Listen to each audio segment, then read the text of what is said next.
4 5 6 7। चलो जा जा, तार काम हो जाई। चलो निकलो जा। जी धन्यवाद। ईश्वर भैया, हमरा के भी शौचालय की जरूरत बाटे। बकलोल बुझले बड़ा हमरा के हैं? इ तार सरकार मौसा की तार 2 साली शौचालय बनवा दी। अरे तू अपन बाबूजी के नाम फाड़ के लेल बड़े तो तोरा के शौचालय मिल जाई। जानत कि ना कि जेकर नाम पर होला राशन कार्ड वही के शौचालय मिलेला। उ सब छोड़, पैसा लेल बड़ा ना भैया। पैसा नहीं लेल तो का करेल बड़ा। चल भाग। सब के हमार बात ध्यान से सुन ले। जेकरा लगे पैसा बाटे ओकर सोच भाई सरकार पास कर। ऐसे कि एकरा ऊपरों भी हमारा देवे के पड़ेला, जवाब माल देवे के पड़ेला। जब हमारा के देबा जा तबे ना हम आगे देम। बेटवा हमारे खातिर भी शौचालय पास करा दा।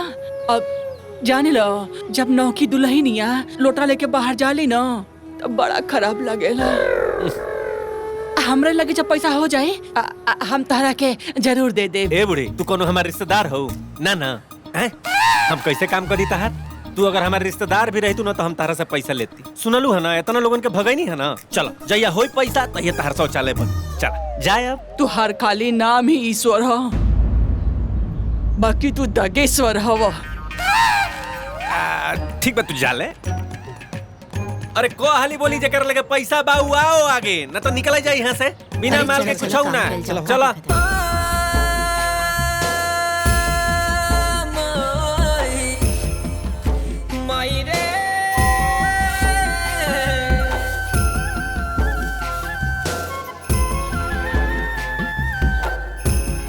अरे छोड़ दे बिटिया। का दादी?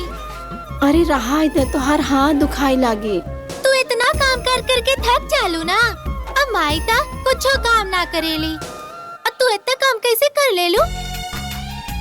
हमरा के तो समझ में नहीं के आवत कि तू ये घर के मालकिन हो कि नौकरानी।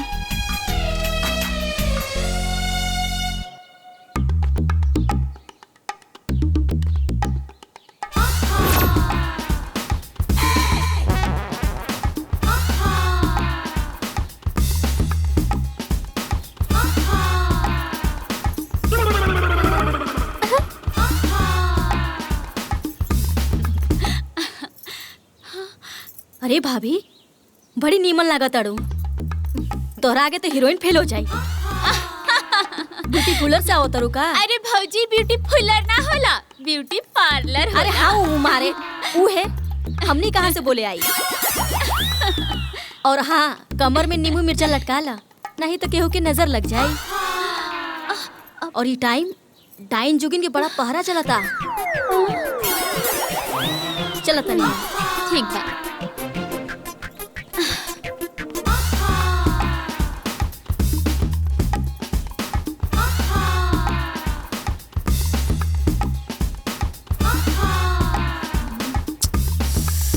ए दुल्हन, जौन शैम्पुआ काले रहनी है ले आइलू हा।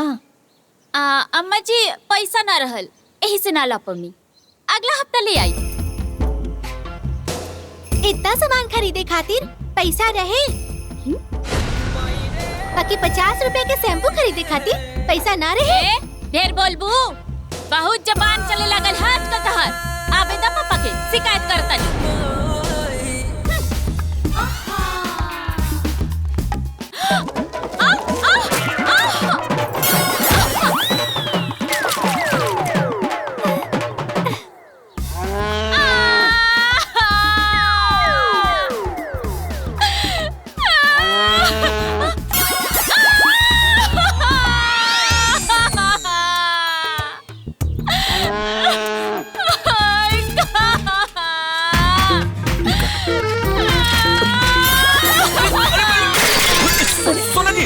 सोना जी, अरे कुल कैसे भइल? देखी ना जी, हमार कमर टूट गई।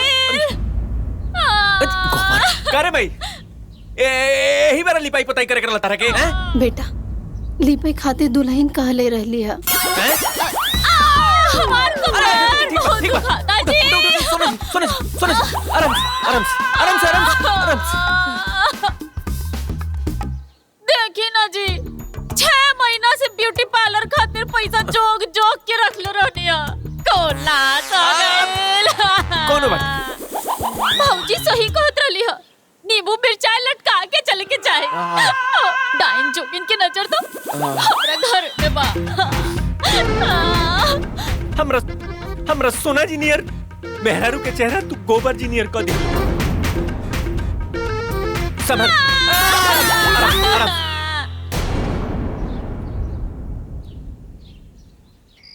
माई रे माई, दादा दादा, आई हो दादा, बहुत दर्द होता जी।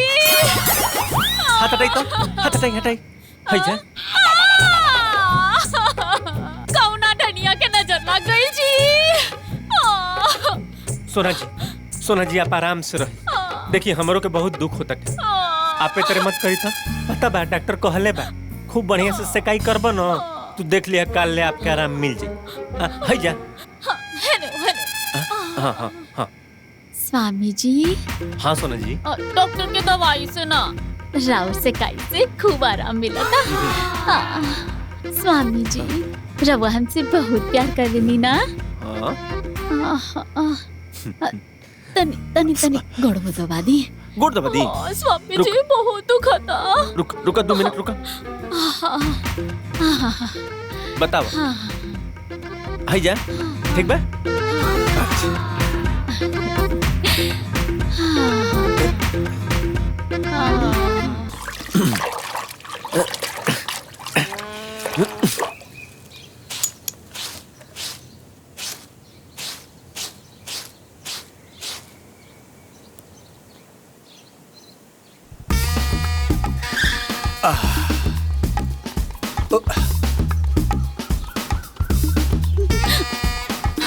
उतर जा गोलू।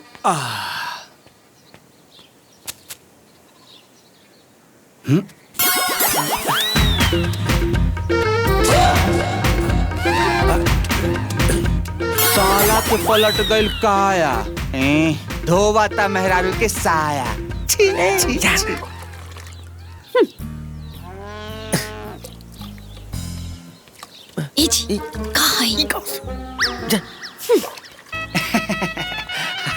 सासू माँ हिने आवा।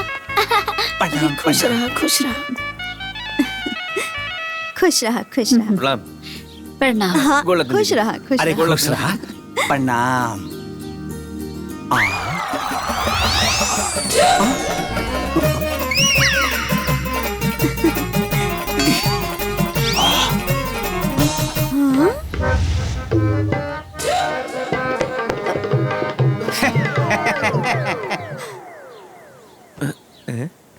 खाली गाना वे सुन ले रही हाँ। आज तो देखो लहली एगो नीमुआ 2-4 गो मिर्ची लटका कमरिया में। ए सरहजी गौआ में डाइन और जोगिन ज्यादा हो गई बड़ी का। दुआरी पर लटकावे वाला चीज कमर में लटके ले बानी। जी मेहमान जी, भगत जी कहले रहले कि रिश्तेदार के रूप में डाइन जोगिन आई। रिश्तेदार से बच के रहे के बाद। ए दुल्हन, तब तू अपन तनी भाई भौजाई से भी बच के ही रही है।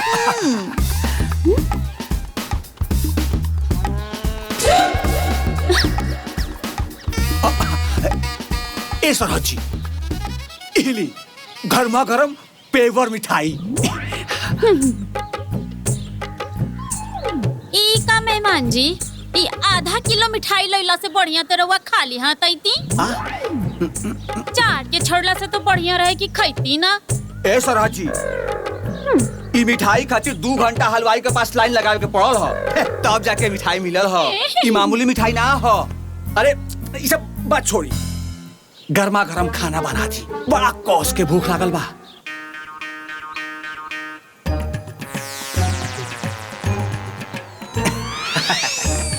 चल अंदर चलो। कपड़ा लता था अच्छा धोले तोड़ा। जाई आपको चली। हाँ, चल पानी नहीं पियल जा। अरे आओ। पेट के मारले ना हवा। माई तू इतना दुबरा कैसे गेल बाड़ू? दुल्हन तारा खाना वाना नहीं देत का? खाना तो खाते ही बानी बिटिया, बाकी बूढ़ पुरनिया के शरीर हो गइल बा तो कमजोरी त अइबे नु करी। का हो जीजा? एगो चीज बतावा हमरा के, हमरा बुझाता कि तू खाली एक रात खातिर आई जाइल बड़ा ना। कैसे कि कपड़ा उपड़ा तो तू ले आइले नहीं, कल सुबह ही चल जी भाई जैसे। तोर बहनी अचानक हड़बड़ी में बोलेस कि माई भाई भौजाई का याद होता। अच्छा, अब जल्दबाजी में कौन कपड़ा लेती? तो हमार तो साइज फर्क है का बा? 1920 के हम तो हरे कपड़ा पहने हमार अरे मेरी पूरा 1 महीना खातिर आइल बानी। 1 महीना? 1 महीना?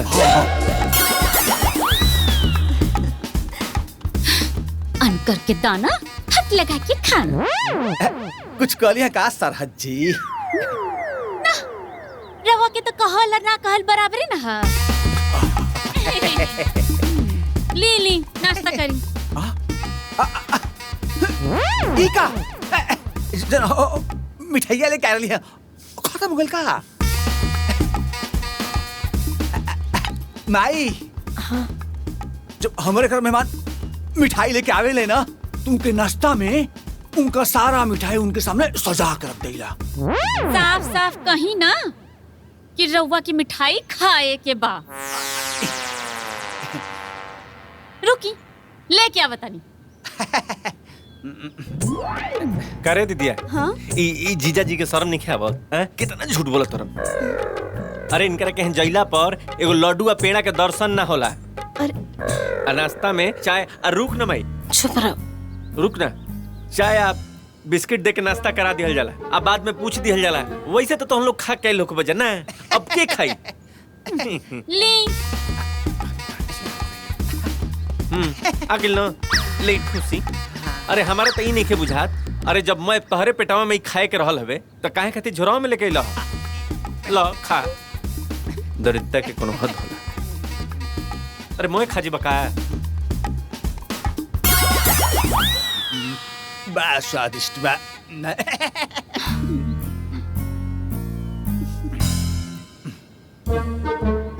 साले साहब जी हमारा तो थोड़ा चख ले। अच्छा थी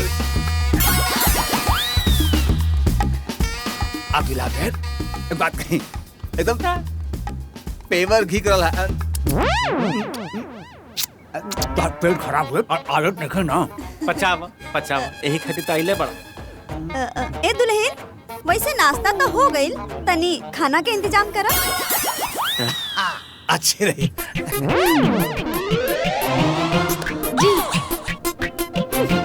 खाए खातिर तो धरती पे आई पड़े से। एक तो आधा किलो मिठाई लेके आई बड़े, ऊपर से सब अपने ठूस लेलस। बालो बच्चा खातिर ना छोड़लस।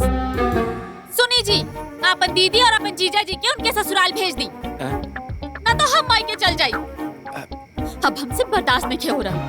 जानू जी, ये कैसन बात करते नहीं? आप खुद बखुद से सोच के देखी कि हम दीदिया और जीजा के बोलम तो हम लोगन के बुरा ना लगी। आए दीदी और जीजा जी के कहे में बुरा लगी? हम जो यहाँ नौकरानी बन के खटता नहीं, रवा के अच्छा लग रहा है। अरे ऐसन बात नहीं के सोना जी, आप का कहत नहीं? हम केहू के सोना जी फोना जी नहीं खेजी। अरे दिन भर यहाँ नौकरानी नियन काम करत रहे नी। अम्मा जी के देखनी है ना, एक को काम ना करे, खाली गाय या टीवी लेके दिन भर बैठल रहेली। हम कह देता नहीं, अगर ये दीदी और जीजा जी 1 महीना घर में रह गई ना, तो ये घर से हमार लाश निकली, लाश। अरे सोना जी, ऐसा ना कहल जाला। हमर तो भागे फुटल बा। माई बाबूजी के लागल रहे छोट घर बा, बेटी रानी बन के राज करी, हम यहाँ नौकरानी बन गई नी। अरे सोना जी, ए सुनी, इतर ना कहल जाला, इतर काहे खातिर रोते नहीं? अच्छा ठीक बा, आपे बताई कि दीदी के और जीजा के ये घर से कैसे भागल जा? आए हम काहे बताई? राव दीदी और राव जीजा जी बाड़े, तो रउए सोचब ना। अब ऐसे भी अगर हम कुछ बोलब तो अम्मा जी कुल गांव समाज में हल्ला कर दी कि भौजाई ननद के भगा देली। अरे ई पाप ना लेवे के बा, हम जिंदगी भर ले उलखल परतन हो जाई। तो रउआ कहता नहीं कि इहो हमरे के सोचे के पड़ी।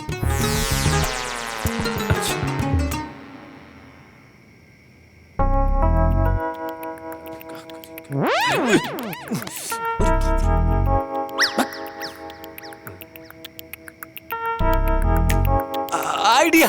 सुना जी सुनी, एगो बहुत जबरदस्त आइडिया बा। सुनी, आप जौन जल्दी खाना बना दिला वो खाना के आप देर से बनाई। सही में दाल बनाई तो तरकारी ना, तरकारी बनाई तो दाल ना। और जब सारा खाना बन जाओ तो ऊपर से दे मरचा, दे नमक, दे मसाला, ठूस ठूस के चाप के डाल। अरे ना मिली अच्छा अच्छा खाना तो ना रही जा ठिकाना। सुनी, अरे जब खाना में ना बढ़िया मिली तो रहबे ना करी हसन, आना ही हसन, नाम ना ली हसन फिर आवे के। कैसा लगा? हम तो सारा माता। अच्छा ठीक।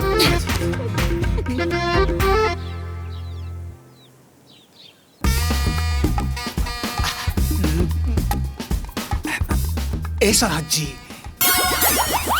अरे खाना बन गल बता निकाल देती, बड़ा कौस के भूख लागल बा। सवेरे से 15 बार वो पूछ चुकल बनी, खाना बन गईल, खाना बन गईल। अरे सवेरे सवेरे खाए के इतना आदत बा तो घर से कुछ बनवा के लेके आए के चाहत रहे ना। अभी 3 घंटा लागी। 3 घंटा? अरे सरहद जी, आज दाल भात ईटा पत्थर का बना था का?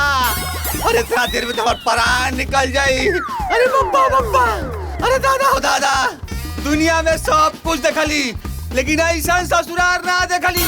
कुकुर नियर इज्जत बा, कुकुर नियर। अरे बाबा, अरे दादा हो दादा, प्राण निकल जाई, अरे प्राण निकल जाई बाबा। कुकुर नियर इज्जत। मुंह साफ कर।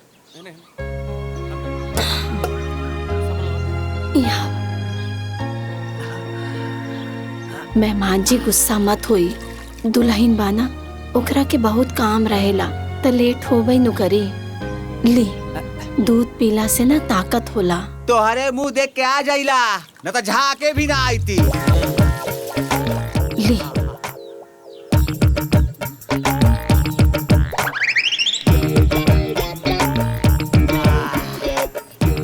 बाजी एक लटा और दे।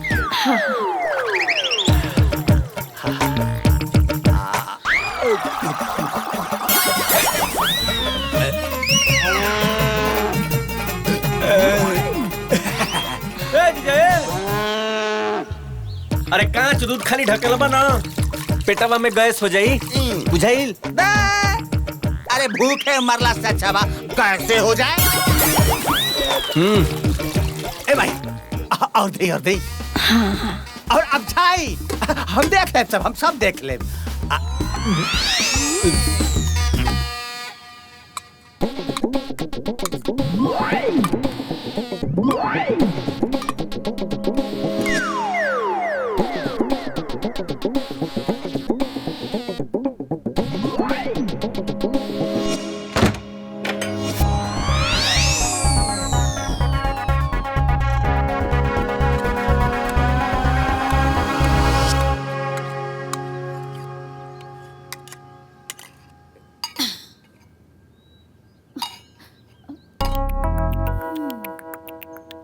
तैयार हो गई खाना।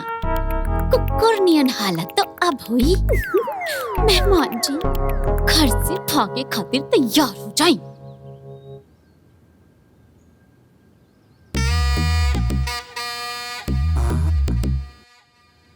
भूख के मारे प्राण निकल जाई, सवेरे से एगो अन्न ना भेटाई। हाँ जीजा जी, नहीं। हाँ? हाँ? साले साहब खाना लाइए, पानी नहीं। भूख लगा है, पैखाना नहीं। का खाए के टाइम कुछ भी बोलेला, जाके हाथ मुंह धोआ। ए हेलो, सवेरे से हाथे मुंह धोआता। ले वहां दे। थोड़ा तू भाई बहन लोग हाथे मुंह धोआत बाड़ा, हाथ धोला मुंह धोला, खाना ताइबे ना कइल। अरे सरहद जी के आवाज त लगावा। आवत हुई खाना।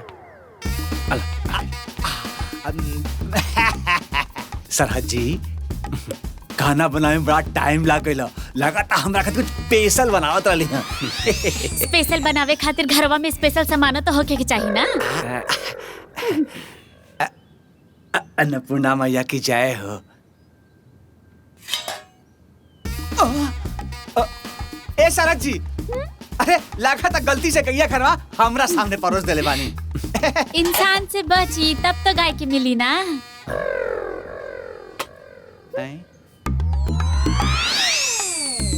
सरा जी ई कौने स्टाइल का खाना हो और ये खाना बनावे में इतना समय लागल हो? अब दीदी तो कहले रहली ह कि चाउर थोड़ा गीले रखी ह। अरे त हम तनी सुन गीला करे खातिर कहने रहनी हा, चमत्कार करे खातिर ना। माई ए माई तनी हेने आवा तनी। का भाई? अरे जे हमरे घर में कुकुरो ना खाला वो खाना हमरे पति देव के मिलता, देख ले। दीदी अगर हमरा हाथ के खाए में इतना दिक्कत होता ना तो अपने से बना ली। नहीं। अरे देख बबुआ, देखा तर अपने मेहरारू के तेवर। हाँ देखा तनी भाई, देखा तनी। अरे तू तो यही घर के न हो, तू ही काहे नहीं खूब बना ले जौन खाए के बताओ। हाँ कि ना बना ला खुदे। सुना जीजा, सच बताई तो हमारा मेहरारू के हाथ के बनावल खाना हमारा बुझाई दे ना खाली। अरे सोना जी आवत है। बेटा तू 10 मिनट रुका, हम अबही तोरा खातिर खाना बना के लेके आता नहीं।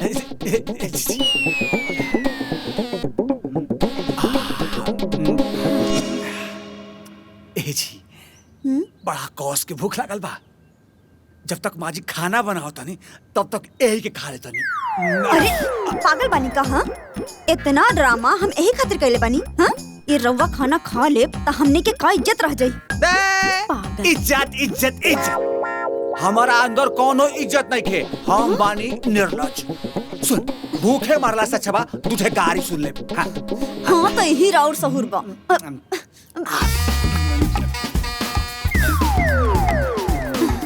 जोन बा जैसन बा ससुराल का माल बा।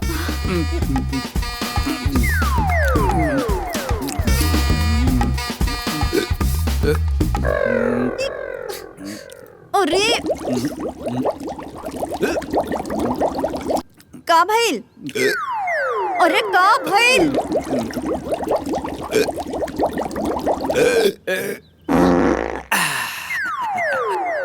कुछ ना। का भइल?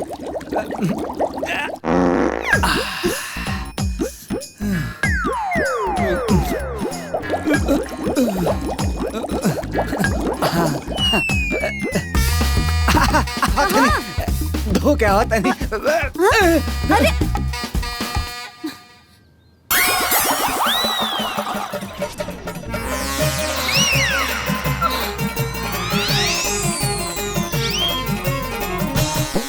अरे बाप, ये कौन चुटुक हो गई हो दादा? कहा मामी ई खनवा कहाँ छिपा के रखले रहलू ह? ई खनवा बड़ी नीमन बा। अजन हमारे पापा जी के देले रहलू, वो खा के उनकर पेटवे खराब हो गए। नानी मम्मी पापा जल्दी आवा लोग। चुप। अरे ढोलुआ का भाई? इमामी अपना खातिर नीमन नीमन खाना छिपा के रखले रहली ह। हमारे पापा के मिर्ची वाला खाना खा के उनकर पेटवे खराब कर दी हली। ना ये तो बासी खाना रहल। हम सोचने की जीजा जी का बासी तो बासी खियाई यही से। का हो मामी झूठ कहाँ बोलत पड़ू? ई खाना तो बड़ा गरम बा, स्वादिष्ट बा। वो गरम इतना तेज गर्मी पड़ता है, सूरज भगवान इतना तेज गर्मी करता है, खाना तो गर्म हो सकेला।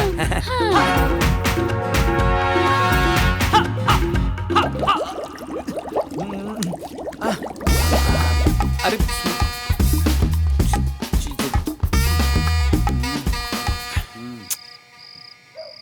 जानू जी, सोना जी, हाय खाना खाई ना, आई खाली पेट ना सुतल जाला। हाय लेता, हे मुंह भाई, हाँ।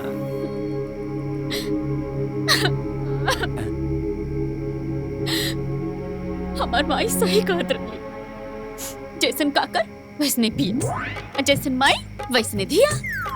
चरवा के लेकर चरवे न रही। चिल्ला चिल्ला के घर वालन के बुलाई लो लेलस। भगवान करे बाप की जैसे नौकरों की पेट खराब हो जाए। सोना जी, मम्मी बढ़िया खाना है। सोना जी, सोना जी गुस्सा थूक दीता, शांत हो जाइए एकदम ता, शांत हो। अब भाजी जब गलवा घर में घुसल रहे तो रवा तो यह रहनी ना, हाँ? कहाँ रहनी रवा? अब तो गांव में सब यही कहे कि भौजाई अपन घर के दामाद के मरचा और पानी वाला खाना खिलाओ और अपने खाए खाते बढ़िया बढ़िया खाना छुपा देली। अरे ई घटिया आइडिया रउवे रहल ना, हाँ? करवा देनी ना बेइज्जती, खुश बनी ना। खाई अब खाई खाना। सोना जी आप खाई तो। ठग दी किससे ठग दी? अच्छा एक खाना खाई। सोना जी खा ली।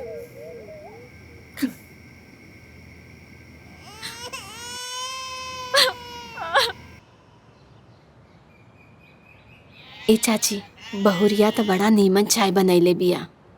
अरे हमने खाने कहाँ बनल बा। अम्मा जी हम बगीचा से होके आवता नहीं। हाँ जो। चाची जी, हाँ अब पहले शौचालय का काम ना भइल बा का? कहाँ दुल्हन, हम गरीब बानी ना। गरीब लोगन के शौचालय खाली कागज पर बनेला, जमीन पर ना। चाची रउआ चिंता जिन करी, हम आजे ना ईश्वर से बात करके शौचालय काम करा दे। हम ईश्वर से कहनी, लेकिन वो 4000 मांगत बाड़े। हमार फूटल किस्मत हम कहाँ से ले आई? वो कहत रहे कि पहले पैसा दा तक काम होई। हाँ, दिन में खाना खाए ले ते सांझ के खोजा लग जाला कि का बनाई। निमन तरकारी खइले तो जमाना हो गइल बा। 4000 रुपया हम कहाँ से ले आई? जब पतोहिया लोटा लेके बाहर जाली, हमार दिल जाना तड़ू कैसे तड़पेला। भगवान के ये मंजूर बात का करी।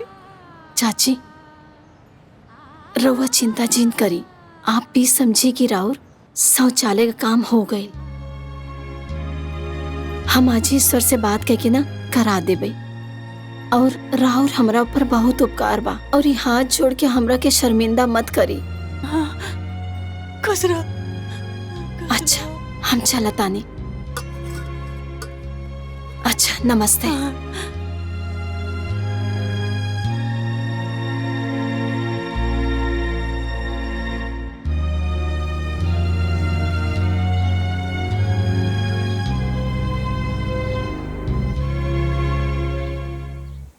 ए बेटा,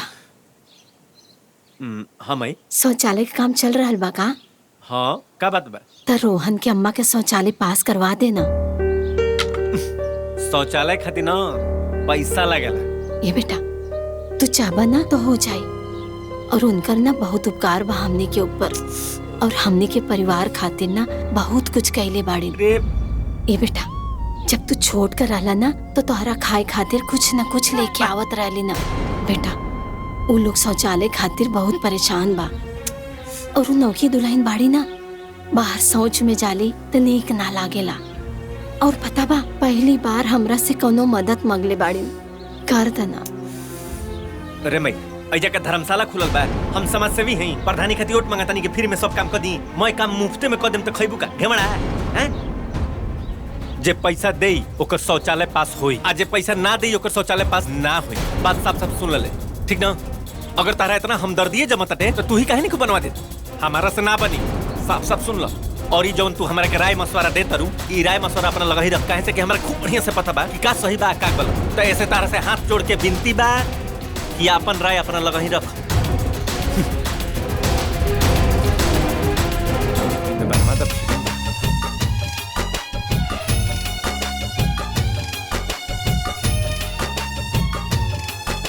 माई जब हम बड़ होखे तो तोरा के कोनो दुख दर्द ना होखे देम, तोहार सब परेशानी दूर कर देम। भगवान राम नियन तोहार हर एक बात मानव।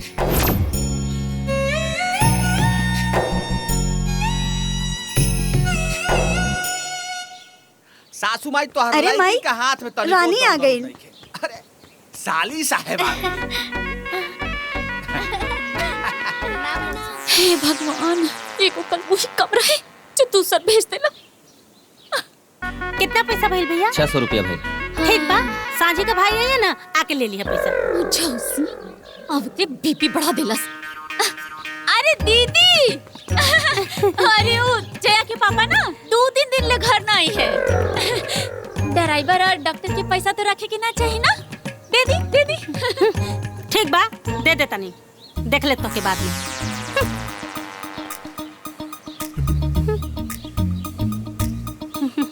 ला भैया। धन्यवाद मैडम। अरे साली साहब खुश रहा। कैसे नाम? माई, प्रणाम माई। बिटिया कैसे माई?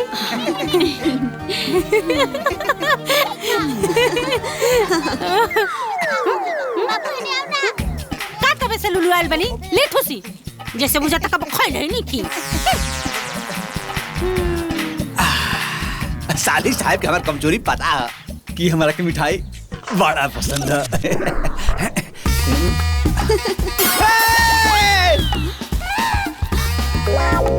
ई का मजाक? हा? मिठाई का डब्बा में चॉकलेट? अरे मिठाई ना लिया कला तई डब्बा काहे लेके आइलू हो? अरे जीजा जी, मिठाइयों से मुंह मीठा हो जाला और चॉकलेटों से मुंह मीठा हो जाला। वो कहा ना जीजा जी, मिठाई में बड़ी चूटी लाग जाली सा, ऐसे ना लेके आइली। दीदी, रहुआ कब मिठाई लेके आई नहीं हो?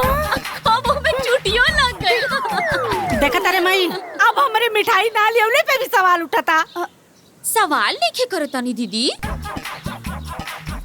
बाकी झूठ सच तो नहीं के बोले के ना, केहू मिठाई लेके आवे तो कुल ठूस जाइले, केहू मिठाई के नाम पे 2 पैसा वाला जाके लेट लेके आवे। कौनो बात नहीं के, हम चकटो से काम चला ले। अरे छोड़िए।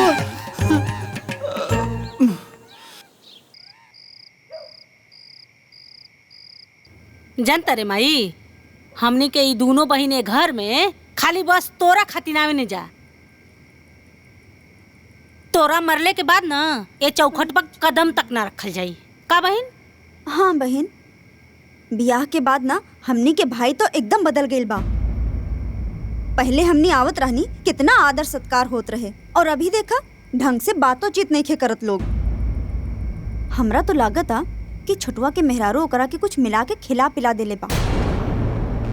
हाँ, ओही से ऊ ओकर बस में हो गइल बा। हाँ। देखा तारे ना, हाँ? मेहरारू के भक्त हो गइल बा ऊ।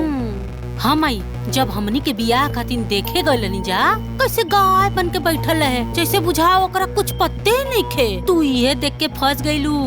का कहत रहलू? ओकर नाम लक्ष्मी बा। तब बहुत गुणवंती हुई। कितना गुणवंती बिया, आँखी के सोजा असली रंग दिखा दला ना। अरे ओकर नाम लक्ष्मी ना कुलक्षणी होवे के चाहिए।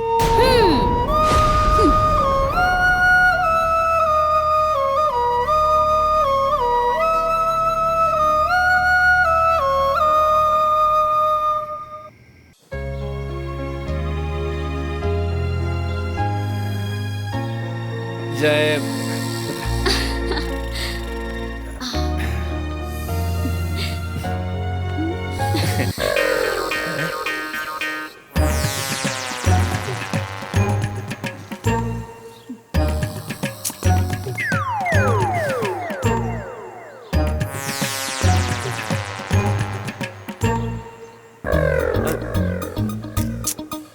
काजी, ई घर है कि चिड़िया घर?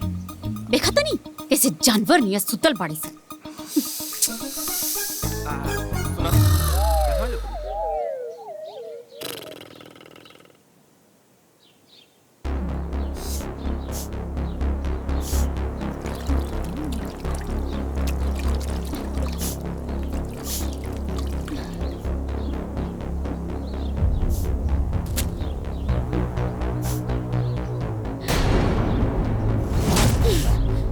दुल्हन भइल का?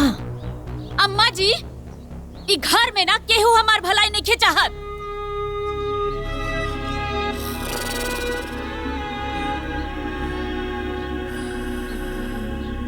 सब केहू चाहेला कि हमके बेटा ना होई, है ना? हाँ?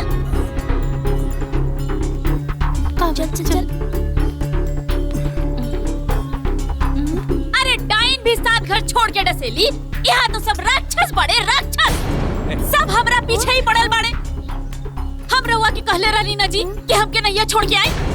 हाँ, अब हम ई घर में 1 मिनट भी ना रह। दुल्हन साफ साफ बतावा ना भइल का। बतावे लायक तो कुछ बचले नहीं खे ना अम्मा जी। पंडित जी कहले रहले ना कि 1.25 साल तक ई घर में मांस मछली ना आई। तो कहाँ आइल बा? आइल और बिलाइयो गई। हई देखी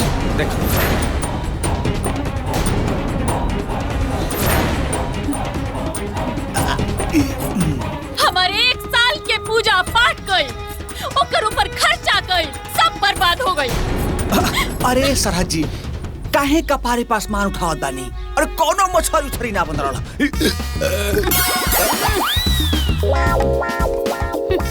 मंदिर गए नहीं जा महाराज।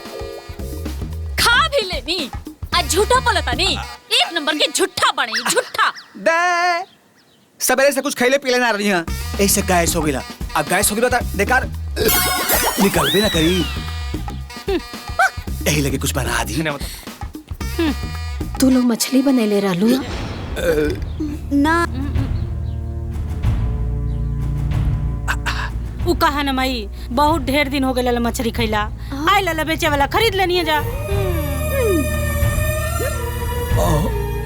ई तो हर नैहर है, एकर मतलब ये ना कि तू लोग अपन मनमानी करबू। बिटिया नैहरे में ना भाई भौजाई के हिसाब से ही चले के पड़ेला। दुल्हन के पंडित जी मना कैले रहलन कि 1.25 साल तक घरे में मांस मछली कुछ न बने के चाहिए। तो तू लोग काहे बनैलू हा? एक बार हमरा से तो पूछे के चाहिए। अरे बिटिया के शादी के बाद मनमानी ना करे के चाहिए। पंडित जी ना ठीक कहले रहले। डाइन जोगिन रिश्तेदारे के रूप में आई हंसन।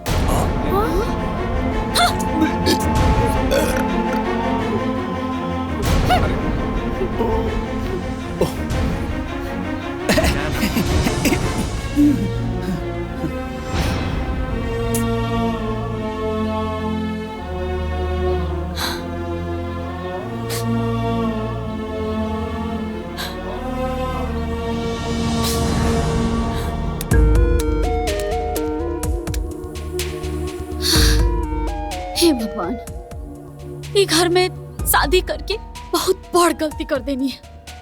एक को पैसा के सुख तो नहीं है, नौकरानी बन गई बानी वो अलग।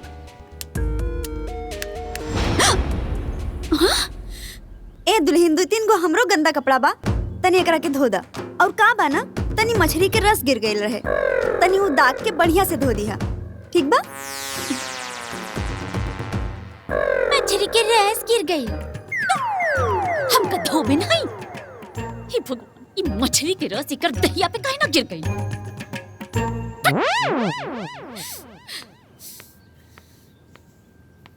अरे दुल्हन सुबेरे सुबेरे कपड़ा धोए बैठ गइलू। पहले खाना पीना बना लेवे के चाहिए। अबेर हो जाला तो खाना ना खावाला दुल्हन। दीदी रवै भी तो बैठ लेना बानी, बना ली खाना। अरे दुल्हन बेटी कुल किचन में जई हाँ तो शिकायत न होई। आ तू कहे लगबू कि दीदी अब किचन रसोइयों घर में ताक झाक करे लगली। तो यही से हमनी के ना जाए ठीक ना। और एगो बात सुना, माई पूछी ना कि कहाँ गइल बिया तो कह दिया कि पिंकी के फोन आइल ल गइल है, ठीक ना। जाता नहीं। अरे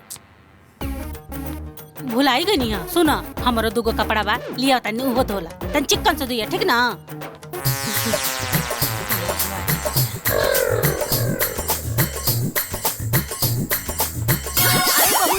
जल्दी से कपड़ा धो के खाना बना लिया, हमरा जोर से भूख लागल बा। जाता नहीं, ठीक।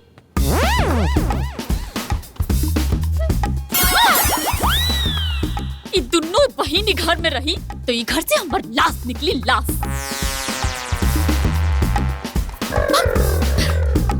भाई कहाँ गया? भाई जाई ना। ई बुढ़ापा में सोई में धागा नहीं खिंचात, लागत आँख कमजोर हो गइल बा। रे माई तोर आँख कमजोर नहीं खे भाई, तोर दिमाग ना एने ओने खाली दौड़त है। ओकरा के एक जगह करू सब ठीक हो जाई। ए माई हाँ एगो बात बोली। हाँ बोल। हमार प्रमोशन हो गइल बा। हाँ रुक जो, ले ये 200 रुपया ले और जाके डॉक्टर के दिखा दे, ना तो बीमारी बढ़ जाए ना तो ज्यादा पैसा लागे। अरे प्रमोशन कहत नहीं, प्रॉब्लम नहीं कहत कि बीमारी बढ़ जाई। अच्छा, प्रमोशन के मतलब माई, पहले हम गांव में घूम घूम के करत रहनी, हाँ अब हम कई गो जिला में घूम घूम के काम।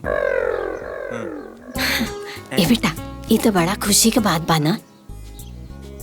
हाँ माई, खुशी के तो बात बाटे, पर एगो समस्या भी बाटे माई। समस्या? कौन समस्या? माई का बताई, प्रमोशन खातिर 60,000 रुपया चाहिए। 60,000? ए बेटा, इतना पैसा तो हमरे लगे नहीं खे। अरे ना माई, ऐसे मत बोल। ए माई,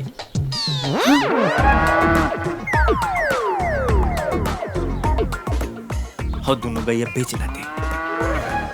वो दोनों गाय तोर बड़की बहनी का ते ब्याहे में वादा कैले रहले ना देवे के, हमने के कैसे बेच सकेले ओकरा के? अरे कैसे ना बेच सकेले माई, काहे बोल। काहे से की उगाए पर हमार हक बा और हम उगाए ना बेचब।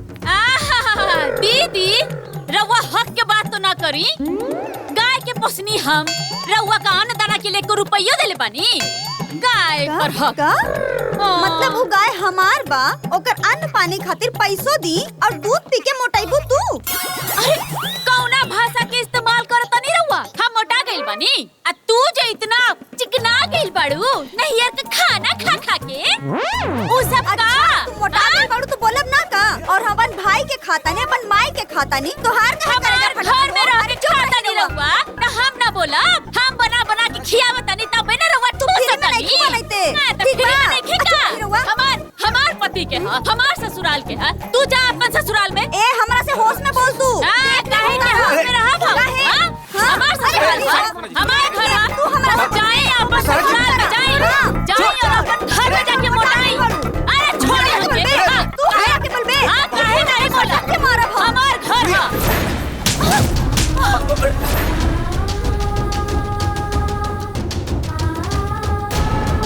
अरे माई, तू एकरे खातिर दीदी के थप्पड़ मार देलू? एमे दीदी के का गलती रहे?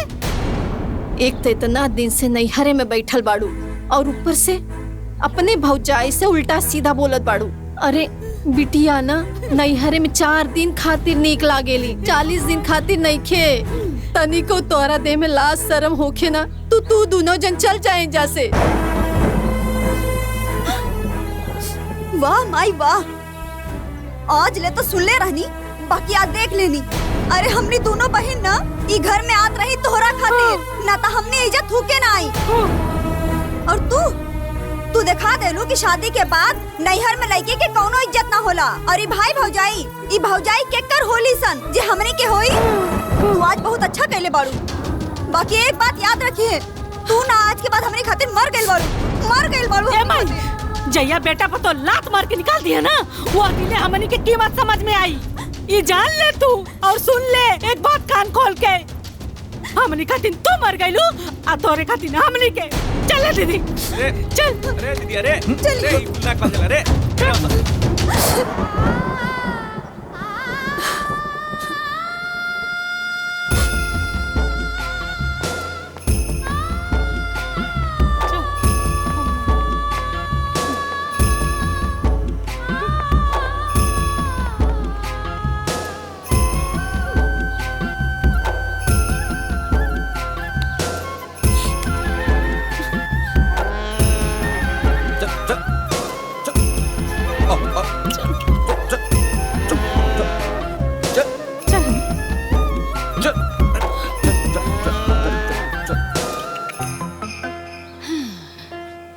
डैनिया जोगिनिया से पीछा छूटल, अब एकरो कौनो जरूरत नहीं थे।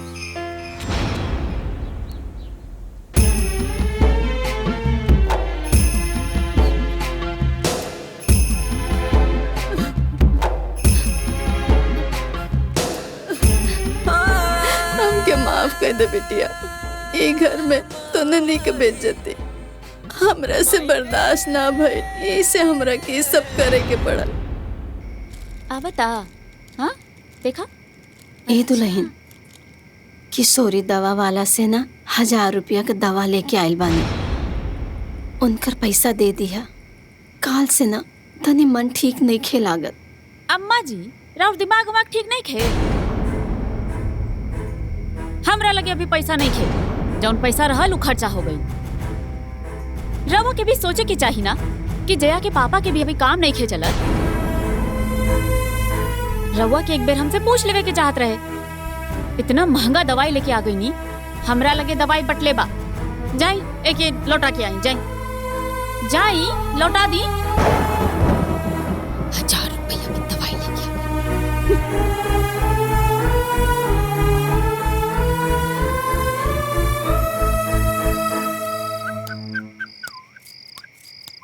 अम्मा जी भी ना बैठल बैठल खाली फुटानी करत रहे। अब का भाई रवा के पता बा, हमरा से बिना पूछे 5000 रुपया की उधार लेके आयल बड़ी। 5000? हाँ, आज आयल रहे लोग तगादा खातिर। जैसे पैसा तो पेड़ पे उगेला। का जरूरत रहे दोनों बेटी खातिर साड़ी लेवे के? आज ले हमरा लेल तो एको साड़ी ना जुटल उनकरा से। 2 गो गाय रहल, 4 गो पैसा आवत रहे, ओहो दोनों बहन उठा के लेके चल गईली।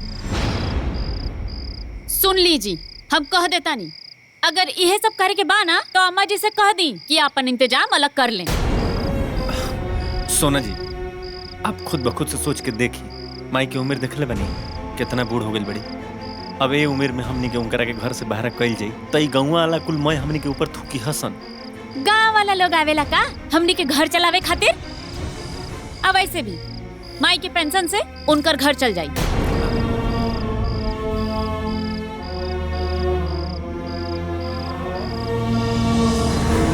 जब देखा तब खाली बहस करता है, खाली बहुत जबान चलत है। कहां गइल बाड़ी? अरे बहुत कहां गइल बाड़ू? खाली जबान चलत है। आज एकरा के मारब हैं? कहां गइल बाड़ी? छोड़ा एकरा के। हई न मिलल है कि हौ न मिलल। छोड़ा लग जाए। हमले भाई अरे कहानी न छोड़ द। अरे छोड़ द। कैसे? अरे कहानी न छोड़ द। अरे सोना जी, सोना जी,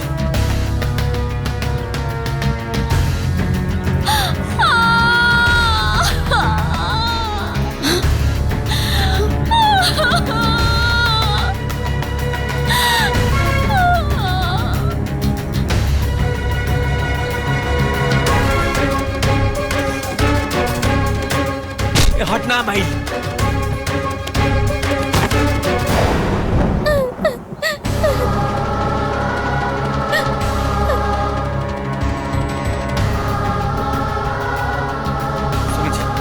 अब कहीं लागल तो नहीं तो खाओ, बहुत गहरा हो गई। दादी, मैं कुछ करता हूँ।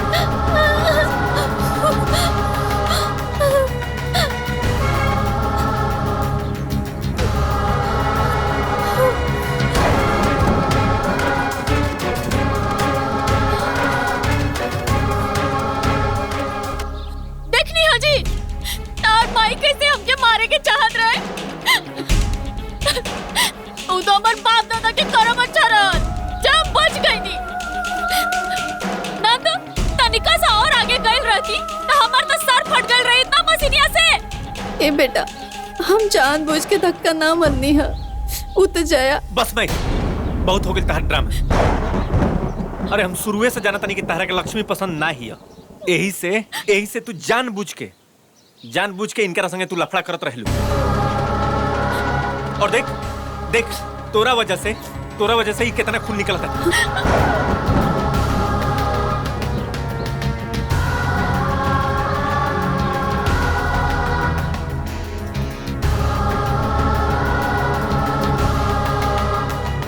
ए बेटा, हमार बात तो सुन। अरे मैं अब का सुने सुनावे खातिर रह गेल बा माई। हम जाना तनी हमार मेहरारू तरह के पसंद दिखे ना तो आ लगा हो जो हमनी से।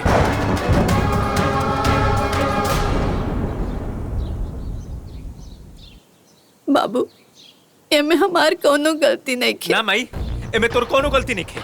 अरे एमे गलती हमार बा कि हम तारा कोख से पैदा लेके। अरे बचपन से लेकर आज तक ले हमरा का मिला? सिर्फ दुख दुख और दुख। और वैसे भी माई, तू आज तक ले का के लिए हमरा खातिर? बोल बोलू। वाह बेटा वाह, जौन माई पूरा जिंदगी तोरा के पाल पोस के बड़ा कैली, आज तू बड़ा हो गईला तो ऊ माई के कहत पड़ा कि तू हमारा खातिर कैलू का। सही है कहता नहीं, एकदम सही कहता नहीं। अरे हम मानता नहीं कि बचपन से लेकर के आज तक ले तू हमरा के पललू पोसलू। हम तारा के मेरा पालक पोसत बानी। तार दवा दारू बीरो कपड़ा लत्ता जितना खर्चा होता है वो कैसे करता नहीं वो हम जानता नहीं। हो गए हिसाब बराबर। ऐसे आज के बाद तू मर जिया हमारा से कोनो मतलब नहीं। काल के काल हम पंच बुलाई, कल बंटवारा हो जाए। आज से हमारा और तहार रिश्ता खत्म। हाय रे समैया, हाय रे जमाना, जन्म देवे वाली माई हो गईली बेगाना।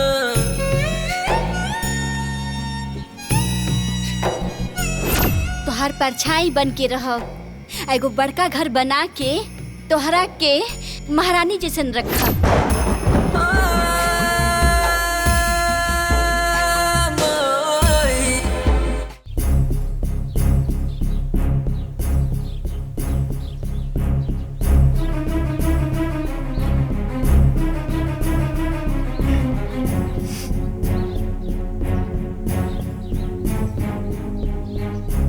बतावा ईश्वर, पंचायत काहे खातिर बोलेले बाड़ा?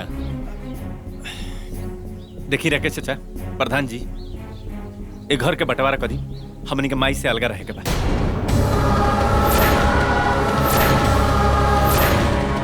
का कहा तारा? माई के हम न रखब? अरे बुड़बक, इनकर इकलौता बेटा तो बड़ा। अरे मन्नी हमनी बंटवारा होला लेकिन दो चार भाई में होला। जरा सोचा, इनकरा मरला के बाद इनकरा सारा संपत्ति के मालिक क्या हुई? तू होगा। संपत्ति? कैसन संपत्ति? अरे वैसन संपत्ति में हम प्रधान चाचा ना 5 हली आग लगा बताई।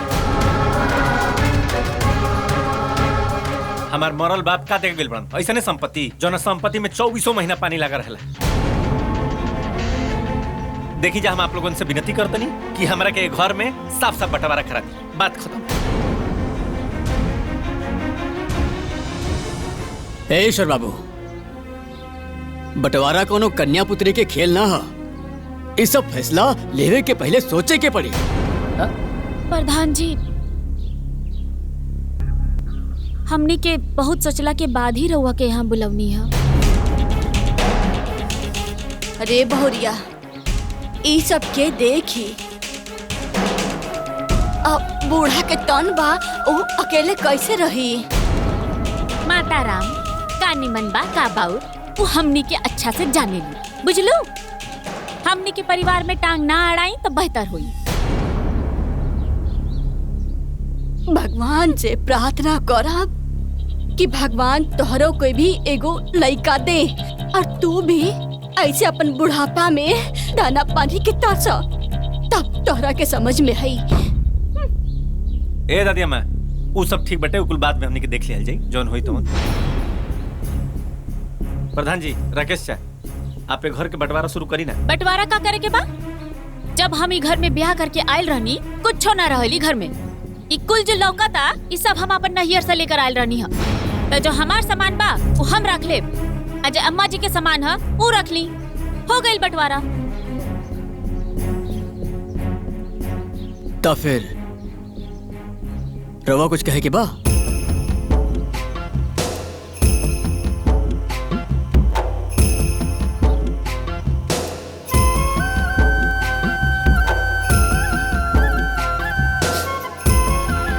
जौन हमार बेटा कहा था ना, रवा वही करी।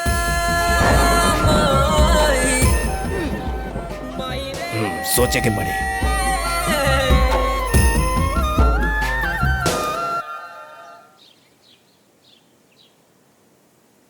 अभी सोच विचार के फैसला लेवल जाता नहीं। तमाई जी देखी इस साइड के हिस्सा आपके रहा, ठीक बा? और बबुआ तहार इस साइड के आधा।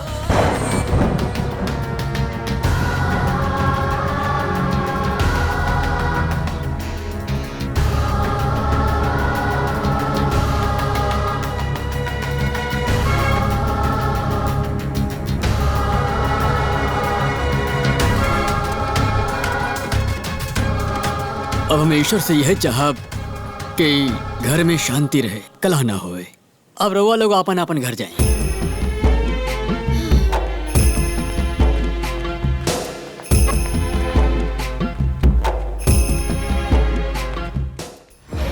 अरे चलो चलो ले चलो, संभाल के। हाँ। अरे लेटाई कायदे से, आराम से संभाल के। हाँ। अरे डॉक्टर साहब आ गए ने।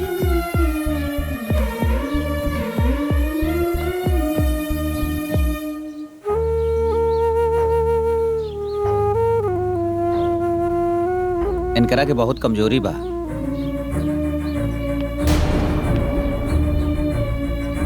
अरे खाना पीना सही से खात नहीं खे, ई वजह से सब भइल बा। चाची खाना वाना सही से खाइल करा। हे भगवान, हम तोहरा से कहता नहीं, आदमी से ना। जे केहू भी हमार खटिया के हाथ लगवलस ना, ओके लकवा मार दे, लकवा। अभी बाड़ू ऐसे चुप बानी न, तब तोहरा के बताई। का बकवास करत रहा? एगो तो हमार सामान बिना पूछले ले गइल हवा, आ ऊपर से हमारा मेहरारू से बहस करत रहा। जेकर माई बाड़ी ओके कोनो परवाह नहीं खे। हे भगवान, ऐसे औलाद केहू के न दिया। ऐसने औलाद के तो कोखे में मार देवे के चाहिए। उठ। ए बाबू, उनका खटिया दे दा, हम के उठावा।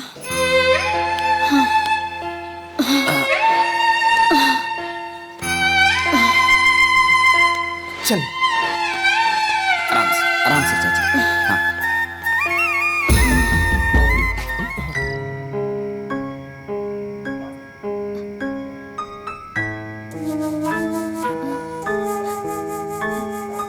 दादी, दादी, इला खाना खाला?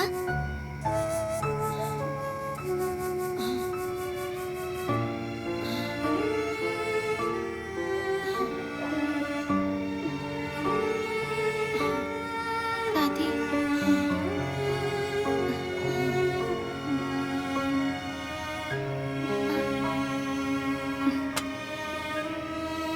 तू रोत काहे बाड़ू दादी?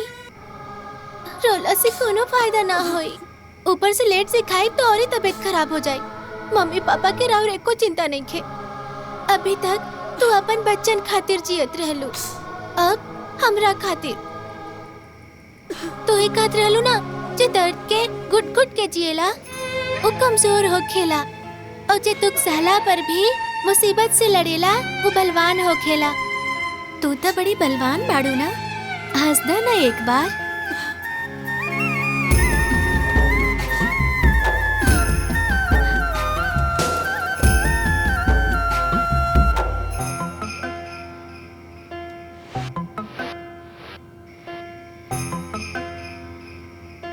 हाँ?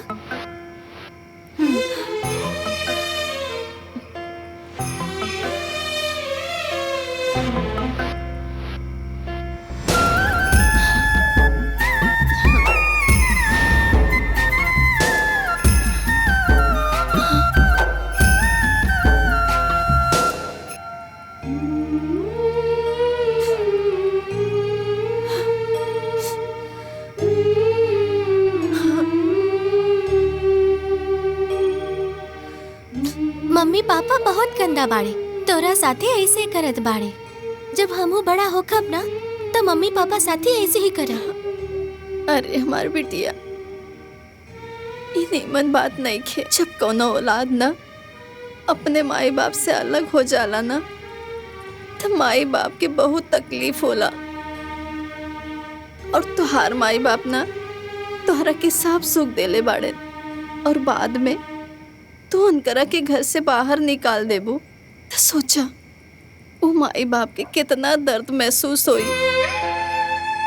ना दादी, मम्मी पापा के साथ ऐसा होके के चाहिए, तबे ना वो लोगन के एहसास होई कि वो लोग तहरा के कितना दर्द देले बाड़े। आओ बैठा बिटिया, इस सब अपन अपन किस्मत का बात है। केकर किस्मत में का लिखल बा इस सब तो भगवान के पता बना। बस सही समय पे सही जगह पे होखे के चाहिए ना। जा जाके सोच जा, ना तो तोहार माई खोजत हुई हैं, ना तो फिर तोहरा के मरिहन। जा जाके सोच जा। ठीक बा, हम जात बानी, लेकिन तू हमरा से एक वादा करा कि तू कबो न रोबू और पूरा खाना फिनिश करबू।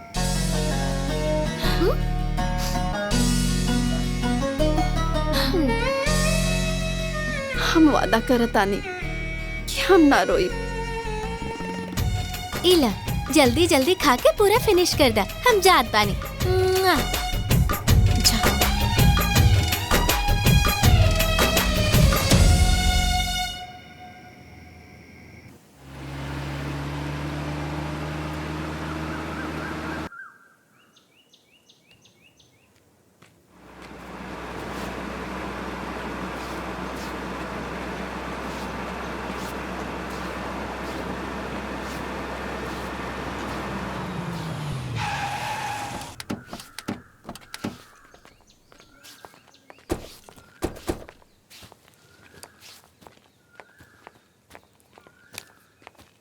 प्रणाम प्रणाम प्रणाम।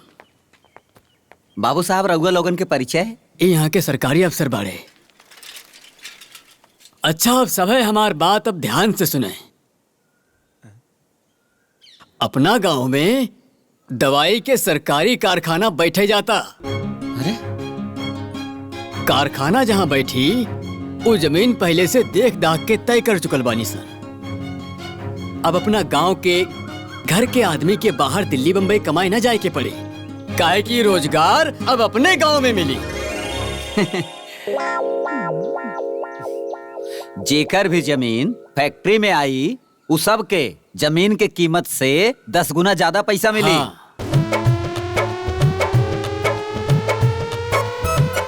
कारखाना जहां बैठी उस जमीन पहले से देख दाख के तय कर चुकल बानी सर।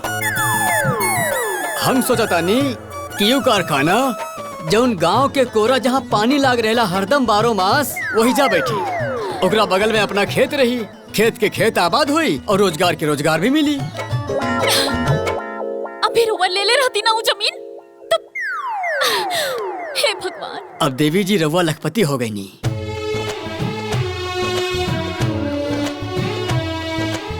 अब और बाकी के जिंदगी सुख चैन से गुजरी। वो कहावत कहलू हा कि भगवान अगर एगो रास्ता बंद करेला तो दूसर खुल जाला। अब रउआ केहू के सहारा की जरूरत नहीं है।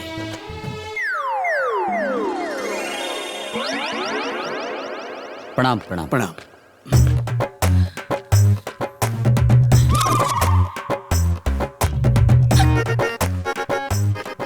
ए बबलू, तनी यहाँ से घर छोड़ दा।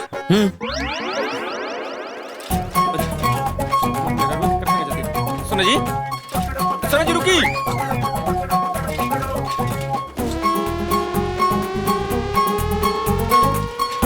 रुकिए।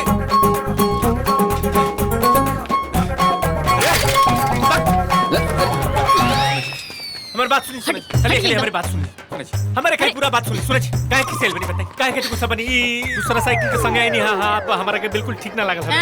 अभी तो खाली साइकिल पर आइल बानी, अब तो दूसरा संगे भाग जाई। भाग जाई? हाँ। हे भगवान, हमारे सोना जी के ऊपर भूत सवार हो गई। ना ना ना ना, हम समझ गए नहीं हमारा क्या करे के बाद। सोखा के लगे लेके चले के बाद। चलो। सोखा के ना डॉक्टर के बुलावे के पड़ी। डॉक्टर? डॉक्टर बता बतानी। हमार कौनो बात ना सुने ले। हाँ? कहले रहनी ना जमीन लेवे खातिर। हाँ? हमार जिंदगी बर्बाद कर देला तू ब्याह करके घर में। हाँ? हाँ? पानी भरल रहेला। अभी बता बतानी। स्टॉप बोलनी है ना, हाथ जोड़ता नहीं। टापू बोलना पनी कुमार स्टैचू सोना जी कहाँ भाई कहाँ हो गए सोना जी?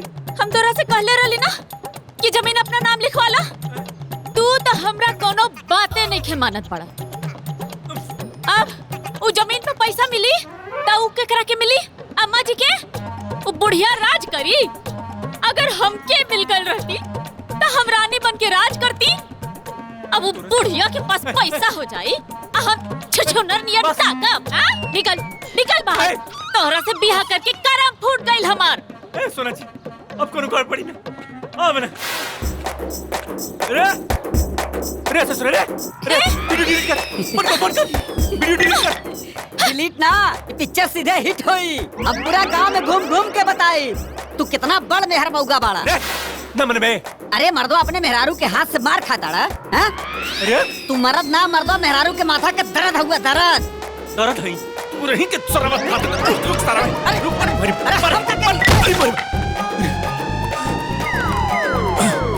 अरे बाप रे। प्रिया के फोन आइल रहे। हाँ दीदी कहत रहनी हाँ कि माई के 30 लाख रुपया मिले वाला बा। गांव में कोनो दवाई की फैक्ट्री खुले वाला बा। ऐसा चमत्कार भइल कि माई के छप्पर फाड़ के पैसा मिले वाला बा।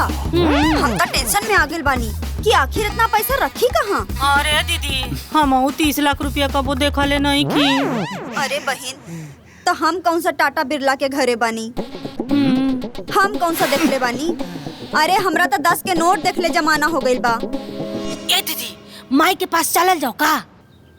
तू पागल बाड़ी का रे? हम ना जाए। भूल गेले का हम वही जैसे लड़ के आइल बानी। कौन मुँह लेके जाए रे? हम पैसा खातिर इतना ना गिर जाए। और वैसे भी हम कसम खैले बानी कि मैके की दहलीज पर पैर ना रखब। हम ना जाए। बे हम न जाए। ससुर खाए साग पात अब बहू खाए परोरा। सासू करे किसानी अब बहू बने दरोगा। हाँ। बड़का खुददार बनत बाड़ू। अरे कोना घर में लड़ाई झगड़ा निके होत। तुरमाई के कुबेर का धन मिले वाला बा। कुबेर का धन मौका बढ़िया बा। दोनों भाई चौका मार दसन। अभी तोर भाई भौजाई माई से अलग बढ़े सन। माई भी तोर बिल्कुल अकेले। एक काम कर सन दोनों बहन जाके माई का सेवा सत्कार कर सन जब तक कि पैसा नहीं मिलत। और पैसा मिलते ही माई के ही हमन का पहचानते नहीं जा। वाह सारू जी वाह। ए दीदी सारू जी एकदम सही कहता नहीं। हाँ। पैसा बानो तो सब कुछ बा। 30 लाख रुपया में हम तक केहू के जोर जोर जमीन सगरी बेच देब। अरे वो अपन वादा नहीं तोड़ पात नहीं। हाँ। ए दीदी इतना सोचबे ना तो देर हो जाई। हम लक्ष्मीनिया बा ना बड़की खिलाड़ बिया। खेला खेल जाई बस जान जाइबू। ठीक बा कल सवेरे सवेरे चल चले के। हाँ। काल से करे के माई का सेवा और हमनी के मिली मेवा ही मेवा।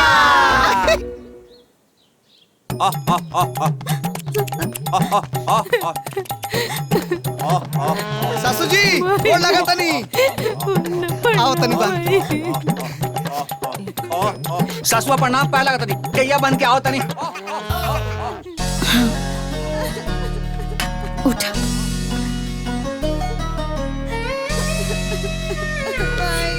चुप हो जा लो। चुप हो जा मत रोआ। चुप हो जा। माई हमने के माफ कर दे।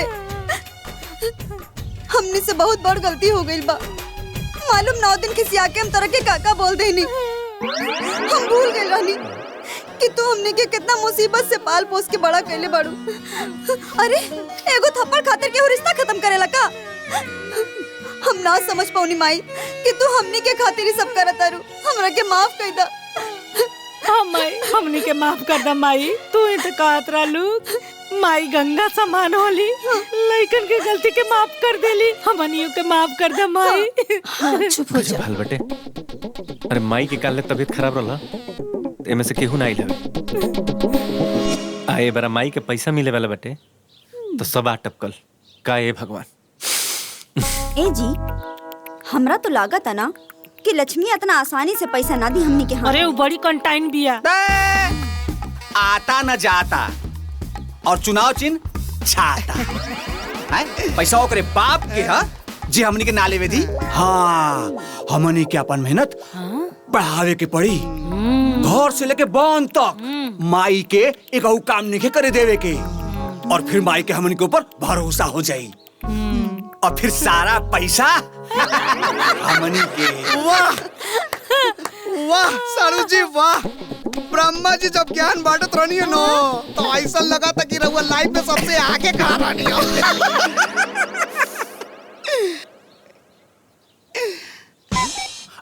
सासू माई आ गई। सासू माई ई का सासू माई घास काटे गई रही हो, हमनी करते आप काम। छी छी छी, लानत बा लानत।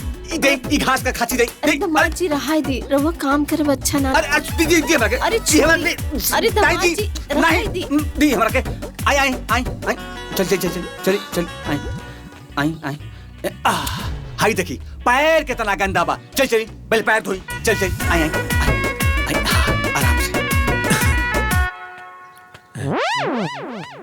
दमाद जी का करत बानी? दमाद लोग गोड़ धोवेले ना त नीक ना लागेला। अरे सासू माई करो माई से कम। ई सब रार खतरदारी ना, पैसा खतर करत बड़े, पैसा खातिर। हमारा लोल पे जाके गिरबे पोल पे। जब देखा तब लुबुर लुबुर बोलत रही है, मुंह खजुआत रहे लगा रे तोर। चल भाग यहाँ से। बे बच्चा ना कुछ भी बोल देला। ए पानी पानी पानी गिराओ। सारू जी पानी गिराओ। सब राउट चुप रहला की वजह से होता। अगर हमरा बात मनले रहती ना तो आज ही दिन देखे के ना पड़त। पैसा के लोभी सब खेला कुल पैसा खातिर होता, पैसा खातिर। सास भी तो माई की तरह होली ना, अब माई के सेवा कैले में शौरम के कैसा। बिल्कुल सही बात, बिल्कुल सही, बिल्कुल सही। पोछी पोछी पोछी।